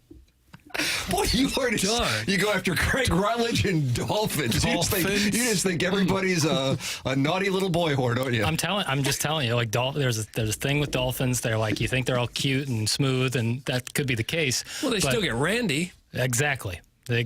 They. That's why there's more Look dolphins. on Martin's face while this I'm telling you. No, look at he's that. right. He's right about this. All together. I'm telling you, dolphins get a little bit nasty. And do you know this? With each other? There's plenty of evidence out With, there. German Kirk. No, I've seen it. With other Yes. humans. Watching weird videos after work? No, there's nothing. We're not going to cake shame, by the way, Doug. Well, that would be a tough one. Yeah, that one. Tough one to overlook. Yeah, that one you might have to call some folks about that, a hotline or something. But yeah, dolphins, they'll mess you up. Be careful around the porpoise. So you're calling for the Miami franchise to rename itself because you're offended by the randiness of their mascot? No, but I'll tie this into Uniform Jack. I wish they would go back to the Dolphins helmet that had the dolphin wearing the Dolphins helmet. And so it was like a Russian doll of helmets. Doug, that's when you got a chance to cover the team with Don Shula, who you became close with. Super duper. Going way back when they actually had a dolphin in the end zone, and some of the field goals would land in the pool. Oh, yeah, that's where the right. and he'd kick it back out. He'd kick the ball back out of the What pool. a delight. how about that right there? There it is. It's a nice touch. That's Mercury Morris's touchdown, floated into that pool. So good news. We're going to be reincarnated. And TMA, I hope that we get credit for breaking that story. Martin, that comes from the links that you will now receive. Now, this is a one-sided communication. I will not be responding to any, like, if you're like, what's this link about? This guy's like cocky SOB. Does Thursday not come with a link? No, that's like my question pack. Okay. So you're thirsting for takes? Yeah, thirsting for knowledge and for broadcast excellence. Okay. And I think my thirst has been quenched so far. Because of this CIA report? I'm just, I think it's an interesting thing. I think existentialism. Interesting thing. Is that what you want the CIA involved in? It's reincarnation? I probably by design don't know what the CIA is involved in, and it's probably like by design. So if this is what they're working on, and I know that, then it's cool. But UFOs could at least be more tangible. I don't know how you can actually prove this. You can't. That's the thing. Well, I mean, they just want the $1,100. Yeah, I'm telling you, it's about that $1,100. Well, I didn't know if that was going to be like, if you guys would think that was the part of it, or you think this is like a good faith effort to get people. No. Okay. I think it's a scam. All right. Oh. Total scam. I'm enjoying Galaxy Brain Burkett. Yeah, it's fun. There's more where that came from as the days go by. Yeah. As the days go by. Days go by. Chairman Kurt's shaking his head. He's so glad to not be in that alliance. Well, I like UFO stories or, about space. I find that stuff very, very interesting. Yeah, well, that could be a matter of national security. Oh, you mean like intergalactic battle? Yeah. Well, space and UFOs, and our safety could be at risk there. I don't know if it is with reincarnation. That's why I don't think the CIA needs to be involved in that. See, I don't know if we're equipped for battle with other beings. No, if we get into battle with that, we're all in trouble. Yeah. In your audio non-power rankings, number 2 is the Louisville coach, and this is the one that intrigued me. We don't have to get to it, but Pat Kelsey talks about how good his life is in the middle of this tough part of his schedule, saying, we get a bunch of free sneakers. I wear sweatsuits to work. My kids are healthy. My wife's hot. That's that's the line from Pat. And we got the audio? Yeah. Boy, this Jackson's having a big 9 o'clock hour. Mm-hmm. It was Pat Kelsey, head coach of Louisville basketball. Love to hear it. Hit the lever, How challenging is it emotionally or mentally to get a team ready when you had Duke on Sunday, this big marquee event? You got Kentucky on Saturday, another marquee kind of game, and UTEP plopped right here in the middle. How difficult is that just from an emotional standpoint? We get a bunch of free sneakers. I wear sweatsuits to work. My kids are healthy. My wife's hot. I got a pretty good life. We get to play college basketball. We get to play in the Yum Center. We get to get ready for Utah. My dad used to say it all the time. I would say to him, Dad, you got to go to work today. He said, son, I get to go to work today. Right? Heck yeah. Process has been great. Results will take care of themselves. And just on to the next one. Most important game in the history of the program is the next one we play. Well, now we want to see a picture of his wife. Yeah, I was Googling reincarnated gerbils, and I have now pivoted to Pat Kelsey's wife. Doug, there you go. Ladies and gentlemen, Santa Vaughn taking a look at my laptop. Okay, yeah. He's living a good life. There you go. Pat Kelsey coached at Winthrop, then Charleston, first year at Louisville. Now, wasn't that a friend of the show, co-host for that matter, Josh Schertz? That was his gig. Was that Louisville? Yeah. Well, no, it wasn't one, but he was in the mix. The job he could have had. Yes, absolutely. for sure. I think he might have even said it at one point. Yeah. Maybe Florida Atlantic was in play, and then Louisville, and all that was that. his gig. So Pat Kelsey ought to be, with all this gratitude he's expressing, wouldn't mind him passing some along to our program and our co-host, Josh Schertz. Absolutely. Dabo Sweeney gave credit to Fran Brown after was also our ACC championship victory. I think it would be the only right thing to do for Pat Kelsey to thank Josh Schertz. It is kind of nice to hear a coach admit it. Man, I got a great life. I got free sneakers. I wear a sweatsuit to work. Yeah, I think that's kind of a good attitude to have. Like admitting that. And it looks like he's got a sleeve tat. You see a lot of sleeve tats? JJ Redick. in the college ranks? College, Not a lot. not so much. Would you say this is a sleeve, Ted? I'm gonna have to look at my laptop again and hold it up for you right Looks there. like it, yeah. Played college ball at Wyoming and Xavier. It'd be hard to beat the life of a pro or a college. You always say the basketball college coach is the gig. Yeah, Money-wise, How could you yes. beat that? Well, because you're always working. I think that part is a downside. It's like the recruiting. So is everybody else in the world. Yeah, but like if you're a coach in pro sports, you do get a little bit of an off season. Sure, it's not you don't get a summer break by any means, but you get a little bit of a time. Like your best player isn't going to just opt out of his contract and go somewhere else. He might be traded, but you'd have a say in that, or at least hear about it beforehand. So I feel like the college rank, especially now, is kind of a scramble all year.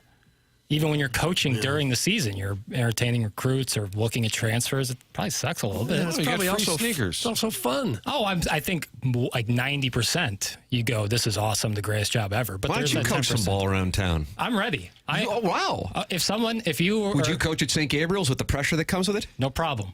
Oh, okay. God. Trust me, I'd have fun in March at the 7th grade tournament. If you were out there like an AAU team and you need a coach, for the summer, I'm ready. Oh my gosh! What are your credentials, guy? I coached a year in Columbia for the Columbia Youth Basketball Association. I'd be a little concerned with the fact that you're known for chirping the referees when you're playing in that JCC rec league. I keep both ways, Zebra. I keep the pressure on. I let them know I'm there, but it's a respectful way. Having a dialogue instead of just yelling at somebody. You ask them questions. Why was that a foul down there? But on the other end, my guy's defending with his body, hands up, straight up and down. Why are we getting a blocking call? And you just have that conversation. You don't come at them in a certain way. Now, there are times where you got to fire your guys up, and that's when you let loose. Would you leave this job to get a gig like that? Like St. Gabriel? Let's say you have an opportunity to coach in the St. Gabriel 7th grade tournament. Maybe coach a gym class there. Is that a lucrative opportunity? No. Your money doesn't go with you. Those banners live forever. You got it, right. Get a Nike. And then you're reincarnated as a porny dolphin? Yeah. Well, Get a Nike deal. St. Gabriel do a uniform reveal every game. I would assume so. Let's see. Pat Kelsey is one of the hottest coaches in college ball. That's from Sniffin' Holes. That's a right. good question. Is he hot, Doug? I don't even know what the guy looks like. I just showed you his sleeve tat. I could barely say. I was looking at the tat, not him. I don't know. Flip that off.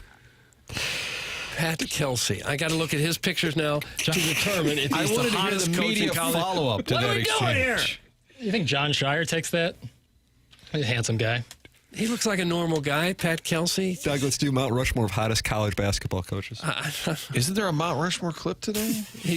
Pat Kelsey's got some big old Clark Kent glasses, I guess, if that's your thing. Somebody made a 64 team handsomest coaches bracket. Oh, for heaven's sake. Tim last night. And it was 6 years ago, so Virginia won, so I guess Tony Bennett was the consensus winner. What about Musselman? He takes his shirt off way too much. During the games? Leave a little to the imagination, Eric. Wouldn't that be great if a coach went topless in the game? He did. After the game, he would take his shirt off. He stood up on the stanchion. Doug wants him to do it like midway through the During second the game. half. Get so mad at the official, you take your clothes off. Sean and Miller throw it in. probably should at some points. Bring back the suits, man. I saw Bill Self on the sideline wearing the quarter zip against Missouri. It just felt wrong. You think Holloway's at an Arkansas game yelling at Musselman? Probably. Take his shirt off? I would. It sounds like Jackson needs the Bill Lambier treatment in these pickup games to toughen him up and play between the whistles. I coach an actual contact sport, so I'm qualified to tell him to do this. That's from Carlos Spicywiener, and he's a lacrosse coach. Oh, he sure is, yeah. And he's not real high on your toughness level. Oh, I'm tough, baby. Are you? She's taller. You think he takes the strap? That's from Chairman Stephen Wildwood. Who's taller? So if your significant other is taller, and in my case that's everybody, then you're on the receiving end of the strap? I don't think that's fair. Chairman Stephen Wildwood's the Milagro Tequila Listener of the Year. You better be careful who you come at. For another 40 minutes. He's about to be dethroned. Oh, this is Buck Swope's time. Yeah. Caller Stephen Wildwood was not in the running for this year because he can't repeat? Oh, he didn't win one of the months. Oh, so he could have repeated. He had a bad year? I don't think he had a bad year. He just didn't have an outstanding month. But he's an outstanding listener. He's the reigning listener of the year. Interesting. Good caller. You got some good mic drop. Yeah, wonderful mic drops. outstanding. All right, that's coming up in the 10 o'clock hour. The 10 o'clock hour is presented by Mung and Est here on TMA. Then we got the Design Air Heating and Cooling email today. Compete the morning after at InsideSTL.com. We are giving away 6 sets of Cardinal tickets to the bobblehead pack for 2025. That includes a Sunday afternoon game against the New York Yankees. You can find out more at cardinals.com/holiday or just email in and win the Design Air Heating and Cooling email today coming up at 10:45. This is TMA, presented to you by Brown and Crouppen on 101 ESPN and the TMA STL YouTube channel.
Hard not to be stressed out this time of year. A lot going on this holiday season. You're stressed out. How about a massage? Even better, give your friend or loved one the gift of some me time. With a Massage Envy gift card, they can use that for a massage, a facial, or a stretch session.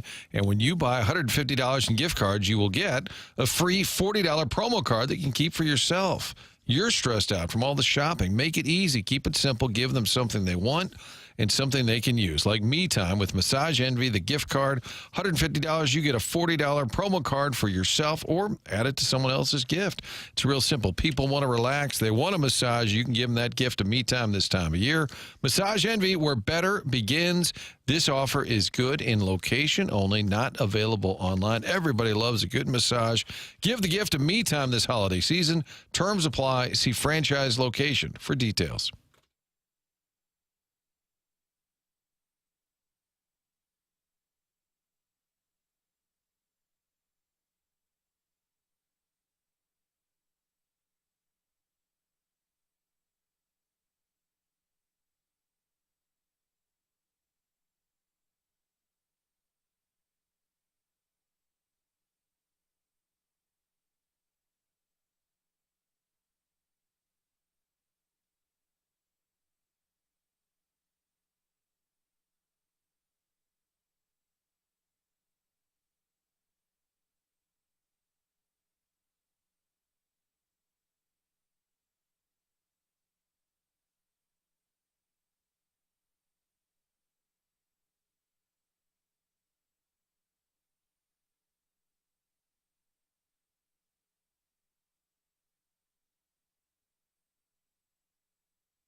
This is Action Jackson with a SportsCenter update brought to you by Saliga Heating and Cooling. In the other NBA Cup quarterfinal game, the Rockets defeat the Warriors 91-90 behind a 28-point effort by Alperen Şengün. They will be facing the Oklahoma City Thunder in Vegas on Saturday for the semifinals of the NBA Cup. That was another SportsCenter update brought to you by Saliga Heating and Cooling, an independent American Standard heating and air conditioning dealer.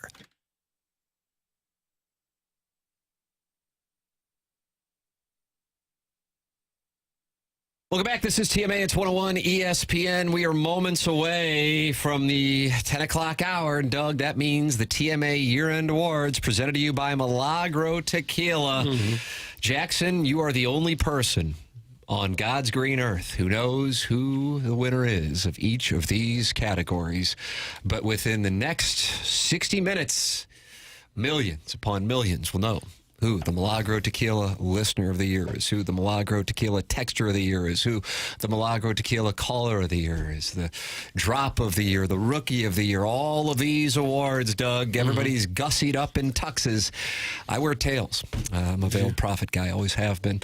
So that's going to be the 10 o'clock hour. This is going to be special. This is fun. Is there a press release? Did you put out? Will there be coverage, comments afterwards? It does kind of feel like the Golden Globes a little bit. You know, people on the edge Ricky of their Gervais. seats. Yeah, Nikki Glaser going to be Nikki Glaser, friend of the hosting. show. Yeah, really, that's super awesome. I mean, hosting the Golden Globes, that's a major. I think her appearance on TMA helped. I would get that. think. I would It was a imagine launching pad. Sure it imagine was. she would acknowledge that. Jackson, you have people hacking into your account trying to get the names of these people before we're ready to announce it, just because they're so excited. No, I have installed some really. I did this on like an air-gapped computer that only has access to my personal wireless internet. Did you say air gap computer? Yeah. What's that? Oh, yeah. You don't watch nearly enough heist movies. Enough heist movies? Yeah, it's getting ridiculous. You gotta watch Black Hat before you even think about before you even think about talking to me about this stuff. You want to talk about cybersecurity? And Doug, you clip that off. You want to talk about cybersecurity? I mean, there's I just so want much to know what to an learn. air gap computer was. That's all. It's a computer that can't be accessed by the outside world. Oftentimes, like in these, what's the word I'm looking for? Espionage movies. They'll use something like that to take the information, download the information, and then get on the run. It's basic stuff. To compute your drops or your choices, do you get a wrapped report for your drops? Like at the end of the year, the one you Good play question. the No, that's a most? nice question. Good question. As the person who plays the drops, or to some people's opinion, not nearly enough, I know the ones from this last year that I've been playing the most or get the best reception, and so I feel like I have a better idea than anybody about which four I wasn't should be the calling your nominees. integrity into question, Jack. I just was. Wouldn't it be nice if it spit out at the end of the year? You played Frank saying terrific stuff 4,000 times. Yeah, how about that? Charlie That would be saying nice. I'm a St. Louis 9, played 258 times. It would be nice. Wouldn't it be fun to kind of see those analytics? I've worked in television for 11 years professionally. And the Tempur-Pedic is a great mattress. It's supported me and Doug all night, and we get rough. Oh, gosh. Those are our most popular drops. That one was? Who wins the drop of the year? You're about to find out. It's time for the year-end awards coming up here on the Morning After a program presented to you by Brown and Crouppen. And Jeremy Rutherford is presented every Wednesday on TMA by Mark Hanna of Evergreen Wealth Strategies. I was talking with that Mark Hanna yesterday. We were exchanging texts and emails. He's a wonderful gentleman. And I'm telling you this, everybody needs a financial advisor. And Mark Hanna says this, hey, listen, it's fine if you don't choose me. Just make sure you have somebody to help you with your long-term goals, but also managing your short-term finances, budgeting, and then saving money. And as Doug says, the seventh wonder of the world is compound interest. I've never said that. And I don't doubt it, but I've never said it. And that's how you can set yourself up in your 20s and 30s. Mark Hanna's online at evergreenstl.com with Evergreen Wealth Strategies. Call him at 314-889-0503. That's Mark Hanna. Evergreen Wealth Strategies online at evergreenstl.com. Mark Hanna offers securities through Equitable Advisors, LLC, member FINRA and SIPC, and offers insurance and annuity products through Equitable Network, LLC. Loyal sponsor, Mark Hanna. Evergreen Wealth Strategies. All right, coming up, big 10 o'clock hour. You got the TMA year-end awards. Okay. You've got the Design Air Heating and Cooling email today, and we're giving away 6 sets of tickets to the winner of the Design Air Heating and Cooling email of the day. That comes your way starting at 10:45. So email in the morning after at InsideSTL.com. This 6-game pack features all of the 2025 bobblehead giveaways next season, and that includes Mason Wynn, Ozzie Smith, and more. You can learn more at Cardinals.com/holiday. And then tonight, Doug, we are just 9 hours away from the TMA Christmas party at Hot Shots on Lindbergh. Please bring a new and unwrapped toy for Annie's Hope. Giving away concert tickets to Post Malone and Jelly Roll, Kendrick Lamar and SZA, Sebastian Maniscalco, which is this Saturday at the Enterprise Center, blues tickets and blues memorabilia and more, as Doug will be dressed up as Santa Claus. All of us from TMA will be hanging out there. It's Hot Shots in South County on Lindbergh. That's coming your way. This is TMA on 101 ESPN and TMA's YouTube channel, TMASTL.com. On YouTube.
Doug, is this awards music? Pretty dramatic music. It's the Oscars theme. Oh, is it? This is it. Okay. All of the late nights, all of the early mornings, all of the texts, the phone calls, the emails, all of the posts on TMA social media platforms. It all comes down to this. Ladies and gentlemen, welcome to the TMA Year-End Awards, an event so important that Martin had to leave for his own board. Right. He wasn't that impressed with it, apparently. But Chairman Kurt, the 2022 TMA Milagro Tequila Listener of the Year is here in his stead. Do you mind that? In his stead? I don't like it. I can't believe that was 2 years ago at this point. How has your life changed since winning that award 2 years ago? I say this not joking at all, but it kind of was a step towards finding myself being a part of the show. And that, I mean, life has improved exponentially since my career changes. It has? Yeah, absolutely, Doug, and I'm not joking at all. He's a general manager of Soundstar. How has it improved? I mean, just a matter of 4 years ago, I'm tying shoes, I'm wiping noses, I'm an elementary school teacher. Yeah. Get out of that. That's an important job, though. Important, yes. Fulfilling for me, not so much. Okay, because you don't like kids. Yeah, That's and then I Jackson. spend a couple years slinging brisket, and then now I get to get up. I see you and, well, mostly Tim, but I see you and Martin. Son of a so-and-so. And I've learned a lot from Jackson. I love being here. Sound Story's a great thing. It propelled my life to levels I didn't know I could How about get that? to. Somebody's life is about to change in this Munganess St. Louis Acura, Munganess Wow. Burkhardt, Alton Toyota, 10 o'clock hour. I had no idea. Yeah. Jackson, you sent out the nominees for these many awards yesterday afternoon. My family gathered around the hearth, and we went over some of the tape of the different channels you prepared on YouTube. Of course, these were password protected to review the work of the various candidates. And after 9 excruciating hours, 9.5 excruciating hours, I submitted my ballot. Doug, you spent, would you say 8 hours? 9 seconds. Yeah. Just went down the list. They seem so obvious to me because some of these people turned in such stellar seasons. Such a resume. Jackson, you did wonderful work assembling the nominees in the Papal Conclave. And as far as the order in which we hand out these awards, I would imagine the Milagro Tequila Listener of the Year, of course, is last. At least that's what they do at the AVNs. They always do the Performer of the Year last. So how are we handling our first award? The first award, I feel like this is the right thing to do. This award is brought to us by our friends over at 100 West Dental. Dr. Brandon Pryor, and a lot of our male listeners are attracted to him. He's a big Tennessee fan. Jackson doesn't like Tennessee, but he likes 100 West Dental and Dr. Brandon Pryor. He's online at 100westdental.com, and you give my name, and you get $1,000 off Invisalign at 100westdental.com, and you can schedule your appointment online, never pick up the phone. How glorious is that? 100 West Dental. And what is he sponsoring? Rookie of the Year. The Rookie of the Year. Little bed here. So I'll read off the nominees. There's more. You hear the music? Yeah. This is like produced. I didn't know it was going to be this dramatic. So our nominees for Rookie of the Year, Thanks, Dad.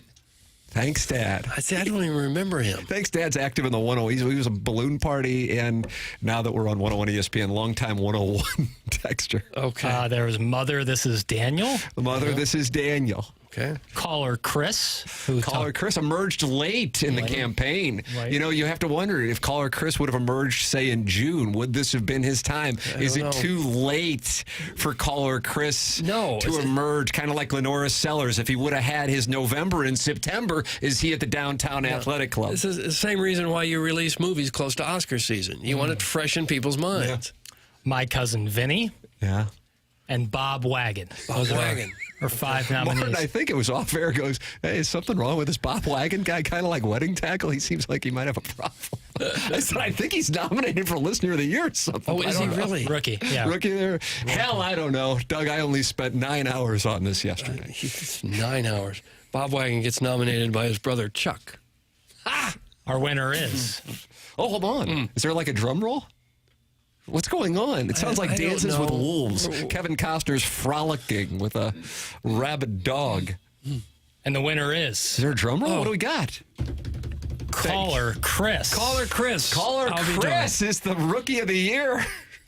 Buck Swope is not going to like this. I mean, isn't he called in twice? You could say 3 or 4. You could say recency bias is a thing, but you can't deny Well, what I mean, this guy's hey, done. we voted on it. Yeah, I mean, that's the people decided, the committee decided, and it's Caller Chris for Rookie of the Year presented by 100 West Dental. How many people, congratulations, Caller Chris. How many people voted on this? The 5? 5 of us? All right. 5 wonderful Americans. And Chris is the guy who calls in with baseball suggestions. Correct. Right, okay. And just to add, how many of those nominees would Martin have been familiar with? 0.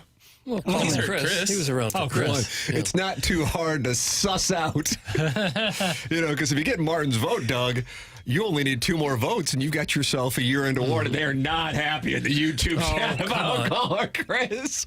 Jackson's drop on her. Boo! What a sham! Hey. Cucky the Dwarf says, who? I'm sorry. This is who the people voted for. I mean, you come in saying guys need to hit to the right side for the better part of a decade. I mean, it puts you right there. Moving players around, rest Mason Wynn to save his arm. These are good takes. And then we'll give away another award in this segment, and we'll have 3 more in the next segment, and then the final 2 in the third segment. There's a little map for your 10 o'clock hour. Is there a physical award that they get? No, sir. Oh, sorry. Because we used to have little trophies. Yeah, we did. We used to. We do not anymore. Part of it, the reason is I think Jesse Kioski's office has 30 of them from the last 2 years. Well, it's a sunk cost. People weren't there to pick them up, right? That's correct. And they didn't want them after the care fact. for them. Yeah, that's true. The next award, this is a sought-after award, often discussed. This is Fan Page Member of the Year. This had to be tough for almost everybody outside of Chairman Kurt to vote on. Fan Page Member of the Year. So our nominees are Kevin Miller, Bang Bang Niner Guy, John Cletus Watson. I know Cletus. And John Cusick. Not to be confused with Joan or John. Or John Cusick. Okay. Right. And our winner, Fan Page Member of the Year. Make it 3 times in a row for Kevin Miller. Kevin Miller, Doug. Who else could it possibly have been? Bang Bang. Mm-hmm. When Tommy talks to us about not broadcasting to like 30 people, I think That's is what we're doing right now. Congratulations. Right. Congratulations to Kevin Miller. That's our Fan Page That's member a 3-time award winner, Doug. We've only been 3 in there to existence. celebrate tonight on your lap. Well, I hope not. You're discouraging. It's a nice award, nice little pickup. Congratulations to Kevin Miller. You have won designer or whatever the hell it is. The rookie Fan Page Member of the Year. Member of the Year. Unsullied by sponsorship. Illinois Recovery Center is a longtime sponsor of this program. Illinois Recovery Center, sponsor of what? The suspension logule, if I'm not mistaken, too, Doug. Am I not mistaken by that?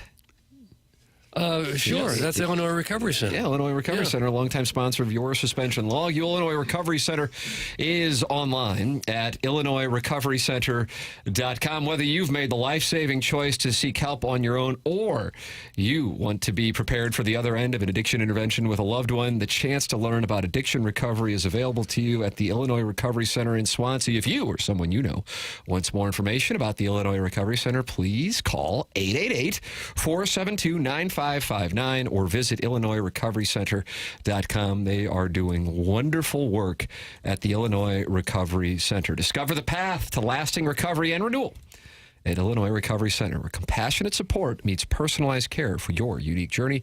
Visit IllinoisRecoveryCenter.com. All right, the TMA year-end awards continue here in the Munganess, St. Louis Acura, Munganess, Burkhardt, Alton Toyota, 10 o'clock hour. This is TMA, presented to you by Brown & Crouppen on 101 ESPN.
Is this Road to Perdition? Paul Newman? I just don't Paul know. Newman's last movie.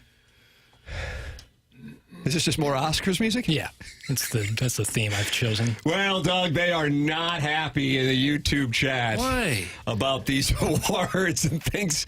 I was looking at it during the commercial break. Somebody says if you service Jackson, you win. That doesn't seem fair. No, I cannot be bought. How does anybody but Kevin Miller win Fan Page Member of the Year? He's a superstar on The there. voting panel agrees with you. Yeah. Well, I mean, how many members of the voting panel are on the fan page?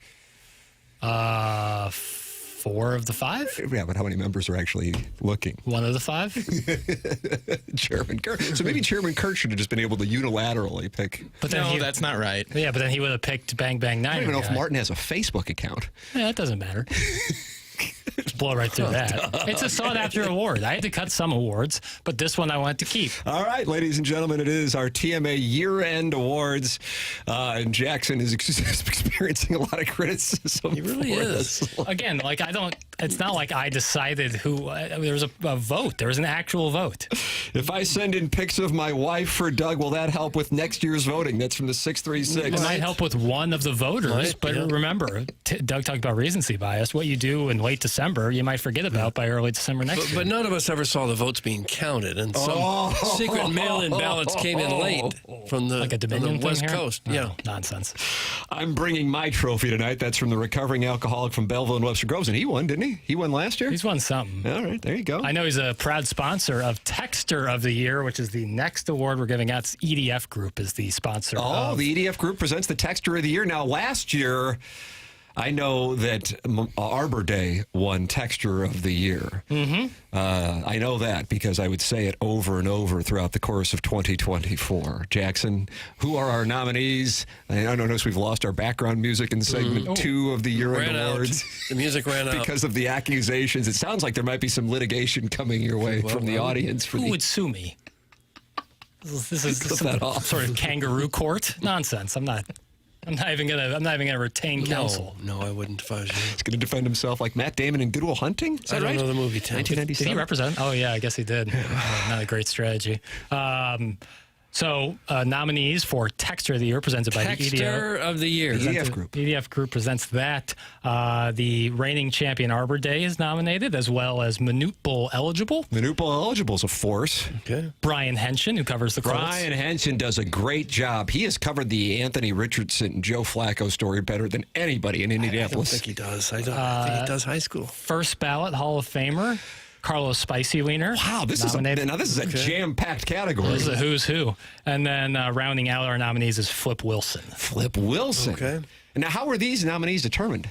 A group of people. Oh, Doug. I hired Jackson Burkett Who was in the Award. group? I hire the third-party consulting group. Ernst and Young? Yeah, to let us know. Is it Ernst and Winnie? Buck Swope's email today is going to be legendary. Mitch and Murray.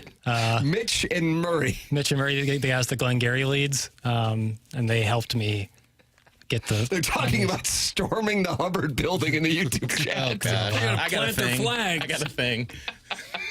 I'm unavailable. And by the way, at 10:30, we have a sound story. Riz is doing a sound story in the old TMA studio. Yep. And that means the app is going to flip off. So right? you may want to switch over to the 101. It won't matter. You can warn them 2 days in advance. They'll be hell to pay. Jackson's third personing the audience now. All right, so we really didn't get a straight answer on who selects the nominees. Mitch and Murray apparently don't. Yeah, downtown. Right. The winner is. We're going back to back. Arbor Day. Arbor Day, back to back. Okay. Win it again. Now, they were theorizing that just because Doug knows him personally, I don't know who that is, he will win. Do you know Arbor Day personally? I know Carlos Spicy Wiener. And he did not win. He didn't win, no. Wow. Congratulations. Mitch and Murray. I guess I shouldn't have asked that question aloud. Well, these things happen. So there it was. Texter of the Year presented by the EDF Arbor Group. Day, back-to-back years. All right, now we're going on to caller. So we have Kevin Miller, one back-to-back fan page member of the year. Yeah. There's a Facebook page. It's called the TMA fan page if you'd like to join it, but there's like 400 people in the queue that are waiting to get through. It's like on the wait list at St. Louis Country Club. Very similar. Same demo. All right, Jackson, what do we got? Caller of the Year. Caller of the Year. Okay. Can't wait to hear the nominee. Now, who determined the nominees? Mitch and Murray. It was a comprehensive payment. It's you again, isn't it? Our nominees. Okay. 2-time nominee, caller Chris. But never won. Has not won. Oh, but won Rookie of the Year. He was nominated. That went to... Caller Chris. Caller Chris. God, somebody get Murray on the phone. Mitch. What a disaster. Steve from Festus. Steve from Festus. Janet, who had just one, or maybe two, but strong calls. She defended St. Louis and really just destroyed Charlotte for their beaches and mountains. They had it coming. Mr. Licks, Stephen Wildwood, and caller Buzz were all nominees. This was determined by the firm of Mitch and Murray. Yeah, they paid big money for those leads. Yeah. The winner, Mr. Licks. Mr. Licks! Oh, really? Did he win last year? I think he won the first year. Know. I think he won Rookie of the Year in 2022. So a 2-time winner, 2 different categories. Really? It's like winning 6th Man of the Year and then Most Improved Player like the next year. Wow, well, we have our first lawsuit has been filed. I'll be filing some paperwork with Old Country to examine the results of this election. # free perk, # justice for the intern. That's from Colts beat writer Brian Henson, who is looking into an investigation on this nominee process. And he's looking into is that Old Country Buffet where he's going to go? I just read what's in the teleprompter. They They are booing in the YouTube chat. John Scores, who's the Milagro Tequila Listener of the Month. Was there a world where... How is Adam not even nominated? That's from Jackson's Drop Auditor. He's vile. Caller Adam was not. Listen, I get the nominees and I put them out there. Yeah, it definitely wasn't us. It definitely wasn't me forgetting about caller Adam. It's out of our head. I actually might return to the fan page this afternoon just to look at what they're saying about Was there a world where this would have gone well for me? No. Okay. No, there isn't. Just want to make sure. Because when I play this back in my head tonight, I want to just make sure there's no way You're going to play this back in your head tonight? I played my whole day back. I wouldn't worry about it. It's like reviewing game tape. I'm crushing tape like Gruden. All right. Emailer of the Year will be the final category for this segment. Our nominees. I'm just going to blow right past that.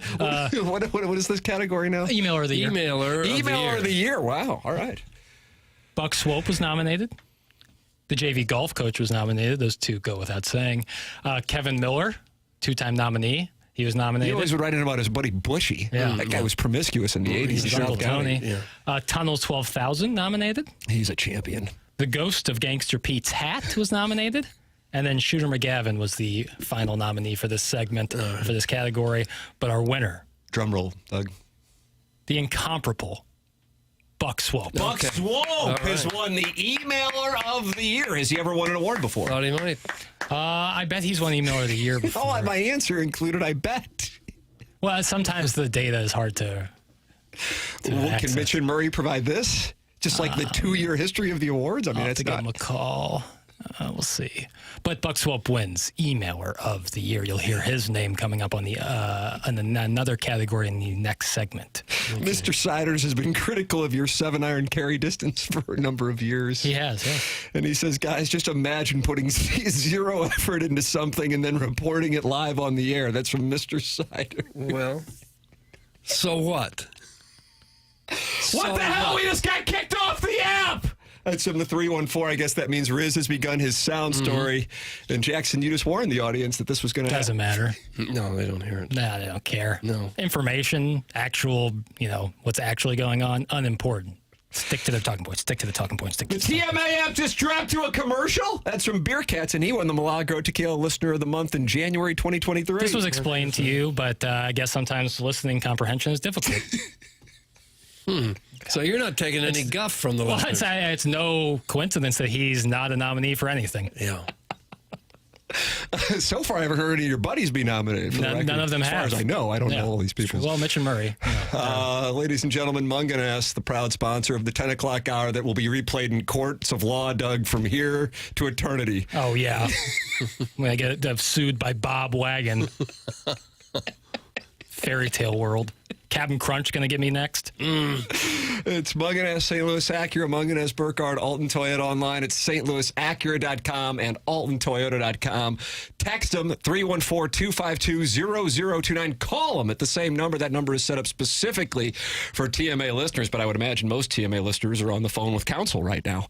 Because there was so much at stake. The prize money is so great. Who wouldn't want to fight for that?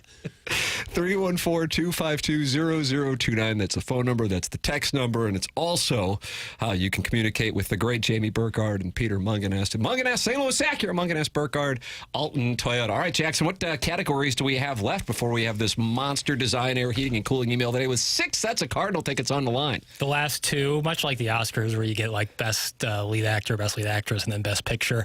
The final 2 will be Drop of the Year. That's presented to you by Evergreen Wealth Strategies, Mark Hanna, the wonderful Mark Hanna, and then the Milagro Tequila Listener of the Year. Wow. That's the big one. Listener of the Year. That's it. Okay. For the record, I don't need Mitch and Murray to give me this information. In 2022, Chairman Kurt. In 2023, Steve and Wildwood. Who will join those 2 legends? We will find out in the next segment. It's the Morning After Year-End Awards here on 101 ESPN and a very angry TMA YouTube channel. Yeah.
Doug, I don't know how to handle it. They are raging. Why? Text inbox. Good question. Presented to you by Air Comfort Service. The YouTube chat, Don Pepe just said democracy died today. Oh, a little dramatic. Jackson's drop auditor says we all just saw in Syria what happens when a dictator rules with an iron fist, Burkett. Well, who are they upset that got snubbed? I think Mitch and Murray. Well, they're the ones who picked these, but I mean, which listener got snubbed? that Call they're in. so Chairman upset Kern will about? field your call. 314-974. No, you he's to check not. it off. 314-974-0101. Who's your daddy to say I vote for Tim for host of the year? Yeah, that's already decided. That was loud. Send your email. That was a good strike. That was good smash factor. Probably about a 1.49. Good wrist action there. You can email in your grievances with these year-end awards because we're giving away a set of, well, not a set, 6 sets of Cardinal tickets, the bobblehead pack, which you can get at cardinals.com/holiday right now. That's the prize for the Design Air Heating and Cooling email of the day. We will be giving away the winner of the Drop of the Year and the coveted Milagro Tequila Listener of the Year in a matter of moments.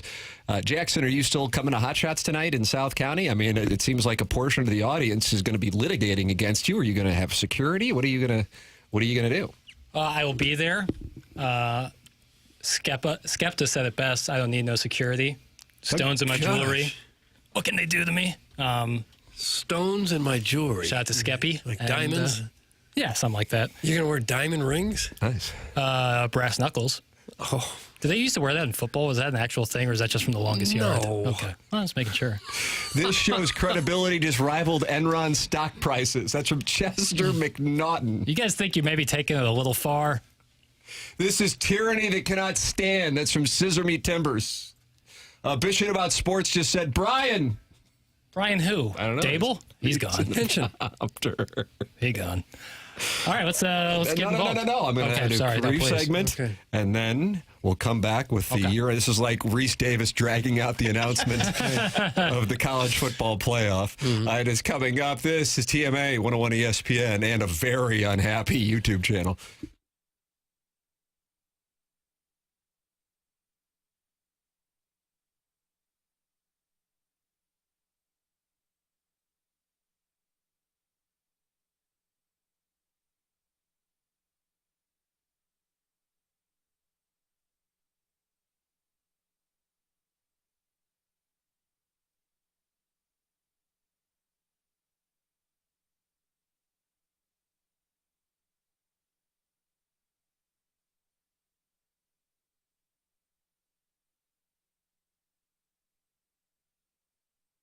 Aesthetic Design and Build has been building high-quality custom decks and outdoor living spaces now for over 30 years. I've gotten to know Dan and his team, visited their showroom, as a matter of fact, in Chesterfield Valley, and then was so impressed they came to my house, and we started talking about some solutions for our outdoor living space. They build full-on custom decks. They can add on a pergola, or even if you're looking to shade your covered patio with a retractable screen, they can do it for you. Just check out Aesthetic Design and Build.com. That's Aesthetic Design and Build.com. Or give them a call at 636-532-5008.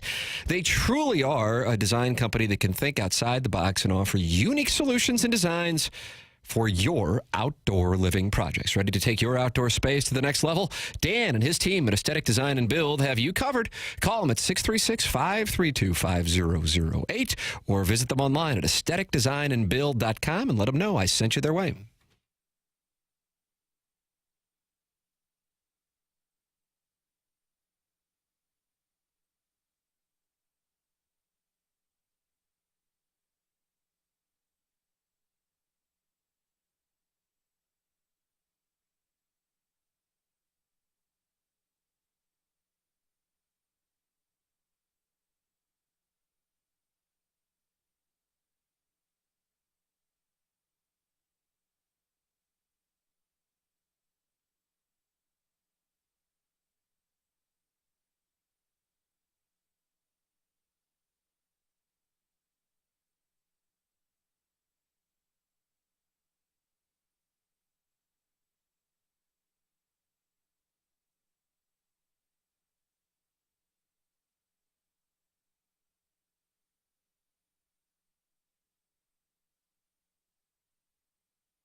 This is Action Jackson with the Sports Center update, driven by Johnny Londoff Chevrolet and Johnny Londoff Autoplex. Blues back in action tonight, taking on the San Jose Sharks right here on 101 ESPN. Pregame at 6 p.m., puck drop at 7 p.m.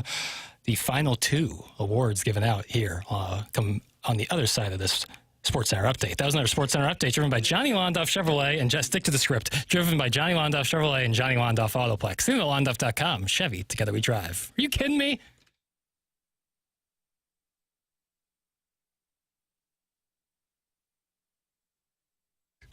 Doug, this is it. So we've all been waiting for. The Milagro Tequila Listener of the Year is about to be crowned.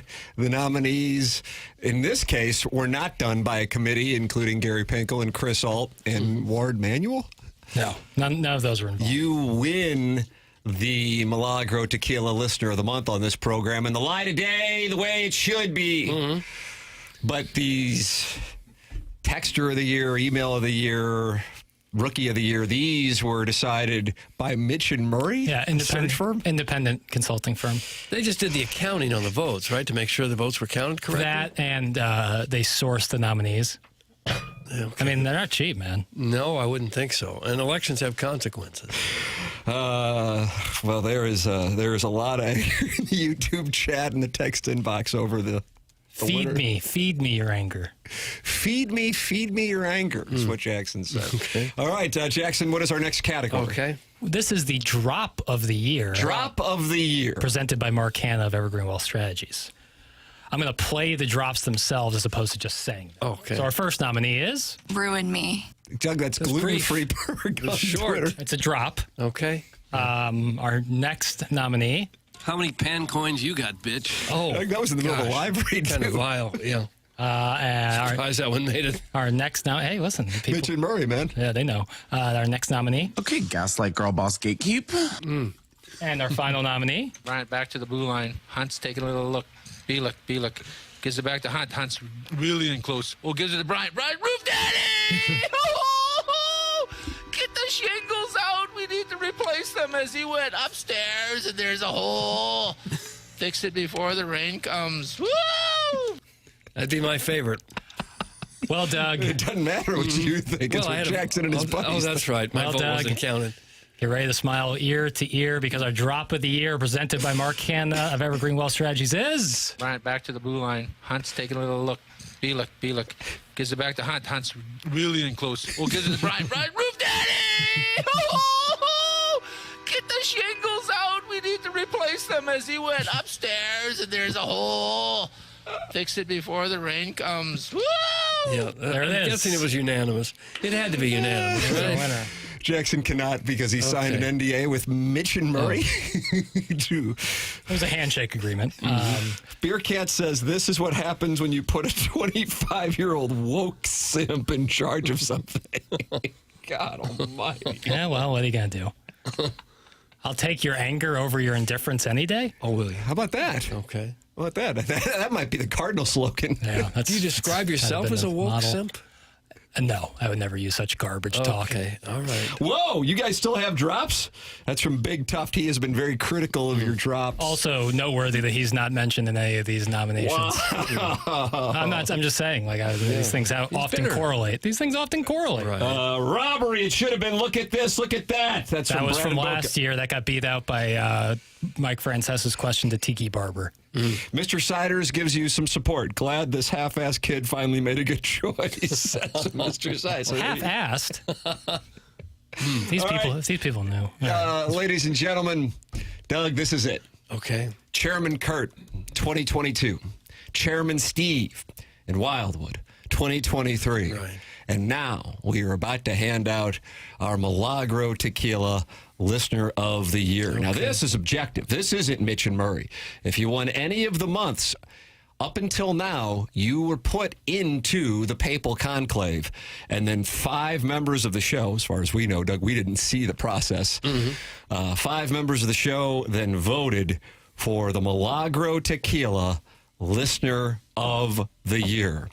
Ladies and gentlemen, the time has arrived. It is my honor to hand the reins over to the class of 2016's valedictorian at Horton Watkins. Ladies and gentlemen, Jackson Burkett. You were the valedictorian? No, I actually got voted class clown. Oh, you did? Yeah. Superlatives. I'm going to go back into the text inbox now. Okay. Our nominees, these are all of the Listener of the Month. Oh, you're going to go through 12 of them? Wow. Well, tight on time. 11 because one of them's sitting to the left of me. Okay. Blueberry Pop Pop. Okay. Carlos Spicy Wiener. Boy, great competitor. Someday Hall of Fame, I think. Tiny Pee-Pee. Mr. Smith. Mr. Licks. The JV golf coach. Tucker. TMA Walrus #1, a.k.a. TMA Kiss-Ass #1. Caller Jen. The Baldwin Beer Bitch. Buck Swope. And John Scores. Wow. Quite what a list. list. Fancy Real list. who's who. That's the first class at Cooperstown to me. And the winner. The Milagro Tequila. Listener of the Year.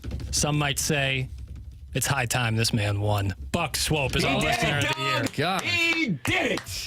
Listener of the Year. Did it. It was his time. It's Buck Swope's time in 2024. What a moment here on the morning after. Buck Swope, longtime show historian, and he has won the Milagro Tequila Listener of the Year. Your first reaction. Does he get anything? That's my reaction. Congratulations. Okay, that's all he gets? Well, Bucky had a big year, that's for sure. Big He emails every single day. And brings this with a long email, a well thought out email. One yesterday. Every day. Yeah. So and congratulations. He knows the show better than we do. Yeah. Whenever we have a question of what happened, we go to him because he knows better. Better memory. Congrats, Buck. Yeah. Well He gets a deserved. Milagro Tequila prize pack. Yeah. Oh, he does. Okay. Wow. That's nice. I feel like it's justice. I was vocal in my support. I didn't know if that would hurt him. Oftentimes on this program, if I express support for something or someone, that actually hurts them. But I thought it was his time, and Doug, it turns out it is his time. Buck Swope, the Milagro Tequila TMA Listener of the Year. Chairman Kurt, you know what it's like to be a part of it. What is it like to be a TMA Listener of the Year? The next 24 hours are going to be a blur. I expect. You go to Disney World and ride on a float? No, it's a little above that. But, you're going to be getting a lot of calls, a lot of text. You can't be on everybody's podcast. It's like your wedding day. It's hard to enjoy it in the moment. Things just go so fast. So congrats, Buck. Just don't take my job.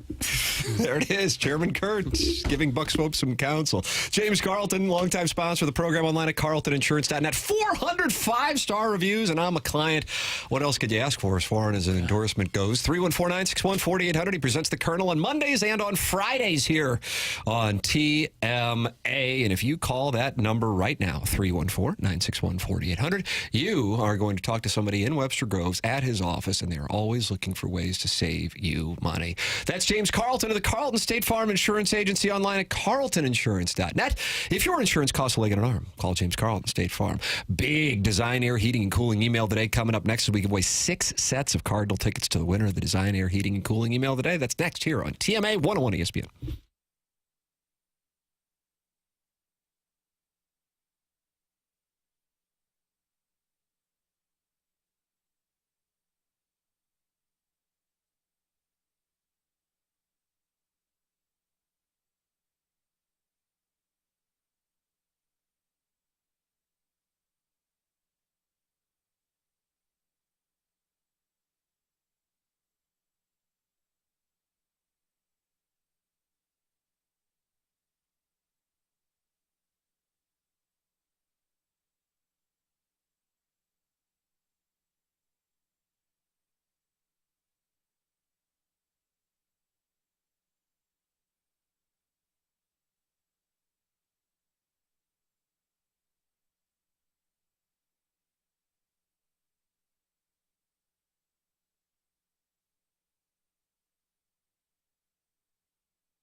Well, Doug, you're right. It is still settling in for us all here as we just did the Milagro Tequila year-end awards. And you're right. It was Buck Swope's time, the Milagro Tequila TMA Listener of the Year. Unbelievable. But I thought it was his time, and it is. I was concerned that the votes wouldn't reflect it, but they did. My compliments to Jackson. I think for the most part, you're getting nothing but support. I made the mistake in the break of looking at both the text line and the YouTube chat. I'll take any man's self-esteem right down to the cellar, so my mistake there. The only thing I see is at the very top, sent in 3 seconds ago, Virgin, you suck so bad your radio career mirrors the path of a nosediving airplane. Oh. So that's from the Warson Woods Wacko. Come on. Okay, so I guess that was critical. But everything else I saw was... Anybody who's listening right now on 101 ESPN would know that doing Morning Drive on 101 ESPN is the opposite of a nosedive. Oh, wow. Oh, wow. I mean, I hate to dunk on you. I hate to dunk on you, but you just did. Sorry.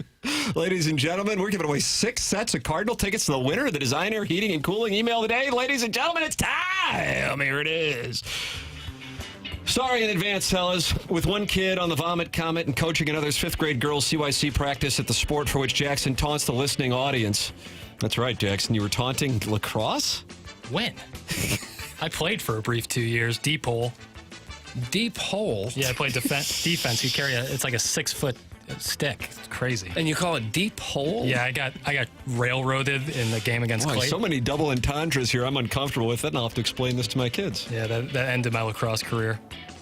Doug, deep hole? I never played lacrosse. I don't know what a deep hole is. Play defense, you carry a longer stick. So what's that have to do with a hole? Pole, P-O-L-E. I've been saying hole, and you've been saying Earth pole. to Doug. Put that off again. I might not be able to make it to the outer rim territory of Deep South County tonight. That's what they're calling this, the outer rim territory of Deep Wentzville territories. But just a few tips for the 101 crowd coming out for their first TMA event. Number 1, when you notice most of the attendees are male.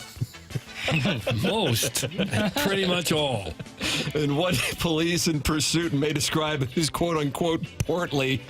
Do not be alarmed. You are about to be embraced by a walrus people community sweating out the Provel cheese until their doctor deems it safe to operate. Number 2, if it looks like a homeless man with a sun-stained jacket from the 90s holding a gas station cup full of $5 hooch is wandering the premises, also do not be alarmed. It's simply a nomad from the Northeast who at one point was making cornmeal pancakes by day in cornholing Vito by night, but now runs a 50s-style bed and breakfast / petting zoo while treating the fan page like his version of Siri to help navigate life. Also, he may try to penetrate you, so have the chastity belt on tight. Number 3, if wanting to use Tim later in your dreams, don't be shy, hiding behind a pillar with flowers, thinking you have a shot in hell. A debt must be paid, and that debt is offering up your wife as tribute. Number 4, beware of the 3 to 5 women in attendance by their own free will during the witching hour at 8 o'clock. So this excludes Tim and Martin's wives. Some may be willing to chew up fried tacos and rob and feed the audience, or even fulfill a Deus member dressed like Cam Newton's kink by spitting into his mouth like a trash receptacle. Follow these tips and you may make it through tonight. P.S. Doug, your son and I will be at Citizen Kane's tomorrow evening. Great Mayfair dressing with others who tormented your home at one point or another, and we'd love it if you were our guest of honor. Only requirement is that you're an assless chaps. Oh, again? That's from Carlos Spicy Wiener. Carlos Spicy Wiener. Free hugs inside, JK? Andy Strickland is his treasure. I would be distraught without his insights. That's from Julie. I don't know what to make of that. Julie. Good email, though. She's new. It's a good email. Santa Doug is the night I make you a man. I don't like where this is going. Where I show you just how naughty I can be. I don't want a new iPad for Christmas. I want a new stepdad. I thirst for girth. Ruin me, Santa. Not tiny pee-pee. This hasn't been pleasant. There's no Buck Swope today after he won? That's stunning. He's resting on his laurels. Wow. That's a surprising development. He's probably going to like Cabo or something. Oh, now he's in. Oh. Is he filtered out? No, I'm watching the clock. Hey, boys, first-time emailer. I have to say I'm still not sure what your show actually is, but you have converted me into the cult. I'm a longtime listener of other programs, so no worries. We have been growing apart for years on that program. When I first heard you fellas fellas, and how you like the butt stuff. I thought, wow, finally someone who's honest about their kinks. And when you said you don't kink shame, oh, Nelly, I'm in with both feet. Don't you like that one? Both feet? I don't care for it. Not to mention, I was looking for a show that would actually talk about hitting from the chest and how to solve the Cardinals' problems. It was a win-win for morning shows. Anyhow, I'm sure you will pick your favorites for the winter, but all I can hope is someday I can be part of Piddle's inner circle and see how the rich live. But I digress. I'm just a Southside Hoosier from the State Streets, California and Sydney, and went to St. Francis de Sales. If that gets me any cred from Tim, that's what I'm looking for. Ta-ta for now. That's from Jaffa Waterman. Jeff. Okay. J-A-F. Jaffo. J-A-F. Jaffa Waterman? Yeah. Jaffo was a government name. How about Jaffo this? Waterman. Misty Plops. Ooh. Guys, Plops here. I see you're having the official TMA Christmas party this evening at the new South County Hot Shots. A few notes. Number one, there'd better be freak dancing. And I'm not talking MTV The Grind, Eric Nice, pelvic thrusting, and biker shorts. I'm talking 1995 Resurrection mixer-style grinding so hard in your Timberland boots that you soil the front of your pant and have to call your mom to come pick you up early style freak dancing. Oh. Number two, there'd better be vittles. I'm not talking about a buffet with T-Rabs and mozzarella sticks with cute little Christmas plates and matching napkins. I'm talking shrimp cocktail the size of my foot. Oh. And cocktail sauce poured all over the bare upper torso of a man in his mid-50s who is lying across a table saying things like, moppins and soppins off of me, tum-tum boy, and make sure y'alls get enough to eat. That location of the new South County Hot Shots is the former Old Country Buffet. If I had $1 for every time I got laid at the Old Country Buffet, I wouldn't be here emailing into a radio show. And number four, this new location is also butted up against the new Harbor Freight store. It'll be interesting to see come 8 p.m. which establishment contains more cheap tools. Oh, Cheap man. tools. May God bless you and yours this Christmas season. That's from Misty Plops, voted Oakville's #1 man in 2021. They have a Misty Plops. This is a general poll. Oakville's #1 man. And finally, the TMA Listener of the Year, Sadie Hawkins. Doug, Bill Belichick can't get an NFL job, so he's going to coach football at North Carolina because an egomaniac desperate to prove the game hasn't passed him by. Mizzou's 2025 football schedule is out, so you can go ahead and book your hotel room for September 27th when Lou Rowe and Borkus Camby come to Columbia.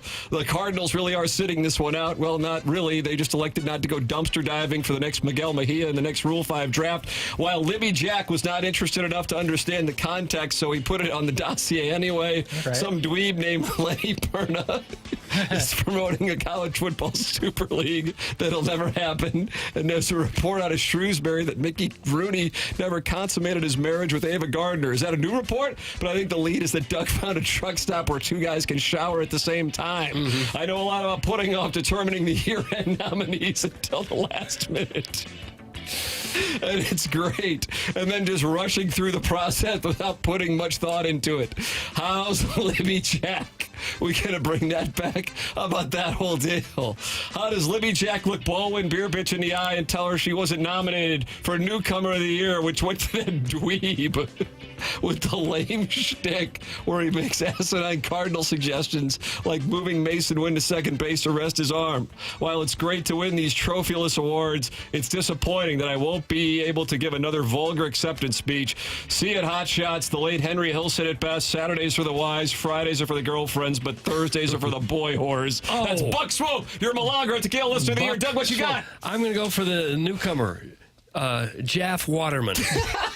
Low Sween. Low Sween. Carlos Spicy Waiter is one that is on your heating and cooling email Dang. today. Brown and Crouppen is the presenting sponsor of this program online at brownandcrouppen.com, and you can call them at 314-222-2222. Ed Herman, Andy Crouppen, and Terry Crouppen, regulars on this program. Presenting sponsor all this year and presenting sponsor all next year. They're local, founded in 1979. Don't you want a local law firm, one that knows how to handle the ins and outs of your case and the local environment? Brown and Crouppen treats their clients and employees like gold. Brown and Crouppen's part of the St. Louis community. They value it. They're involved in many charities, and on top of that, you know you're going to get great service and great results. Strong voice and an advocate for their clients. It's Brown and Crouppen, 314-222-2222, or go to brownandcrouppen.com. Make sure you let them know you heard about them on TMA. The choice of a lawyer is an important decision and should not be based solely on advertising. Past results are no guarantee of future results, and every case is different and must be judged on its own accord. Time for us to go. BK and Ferrari are next. Bye.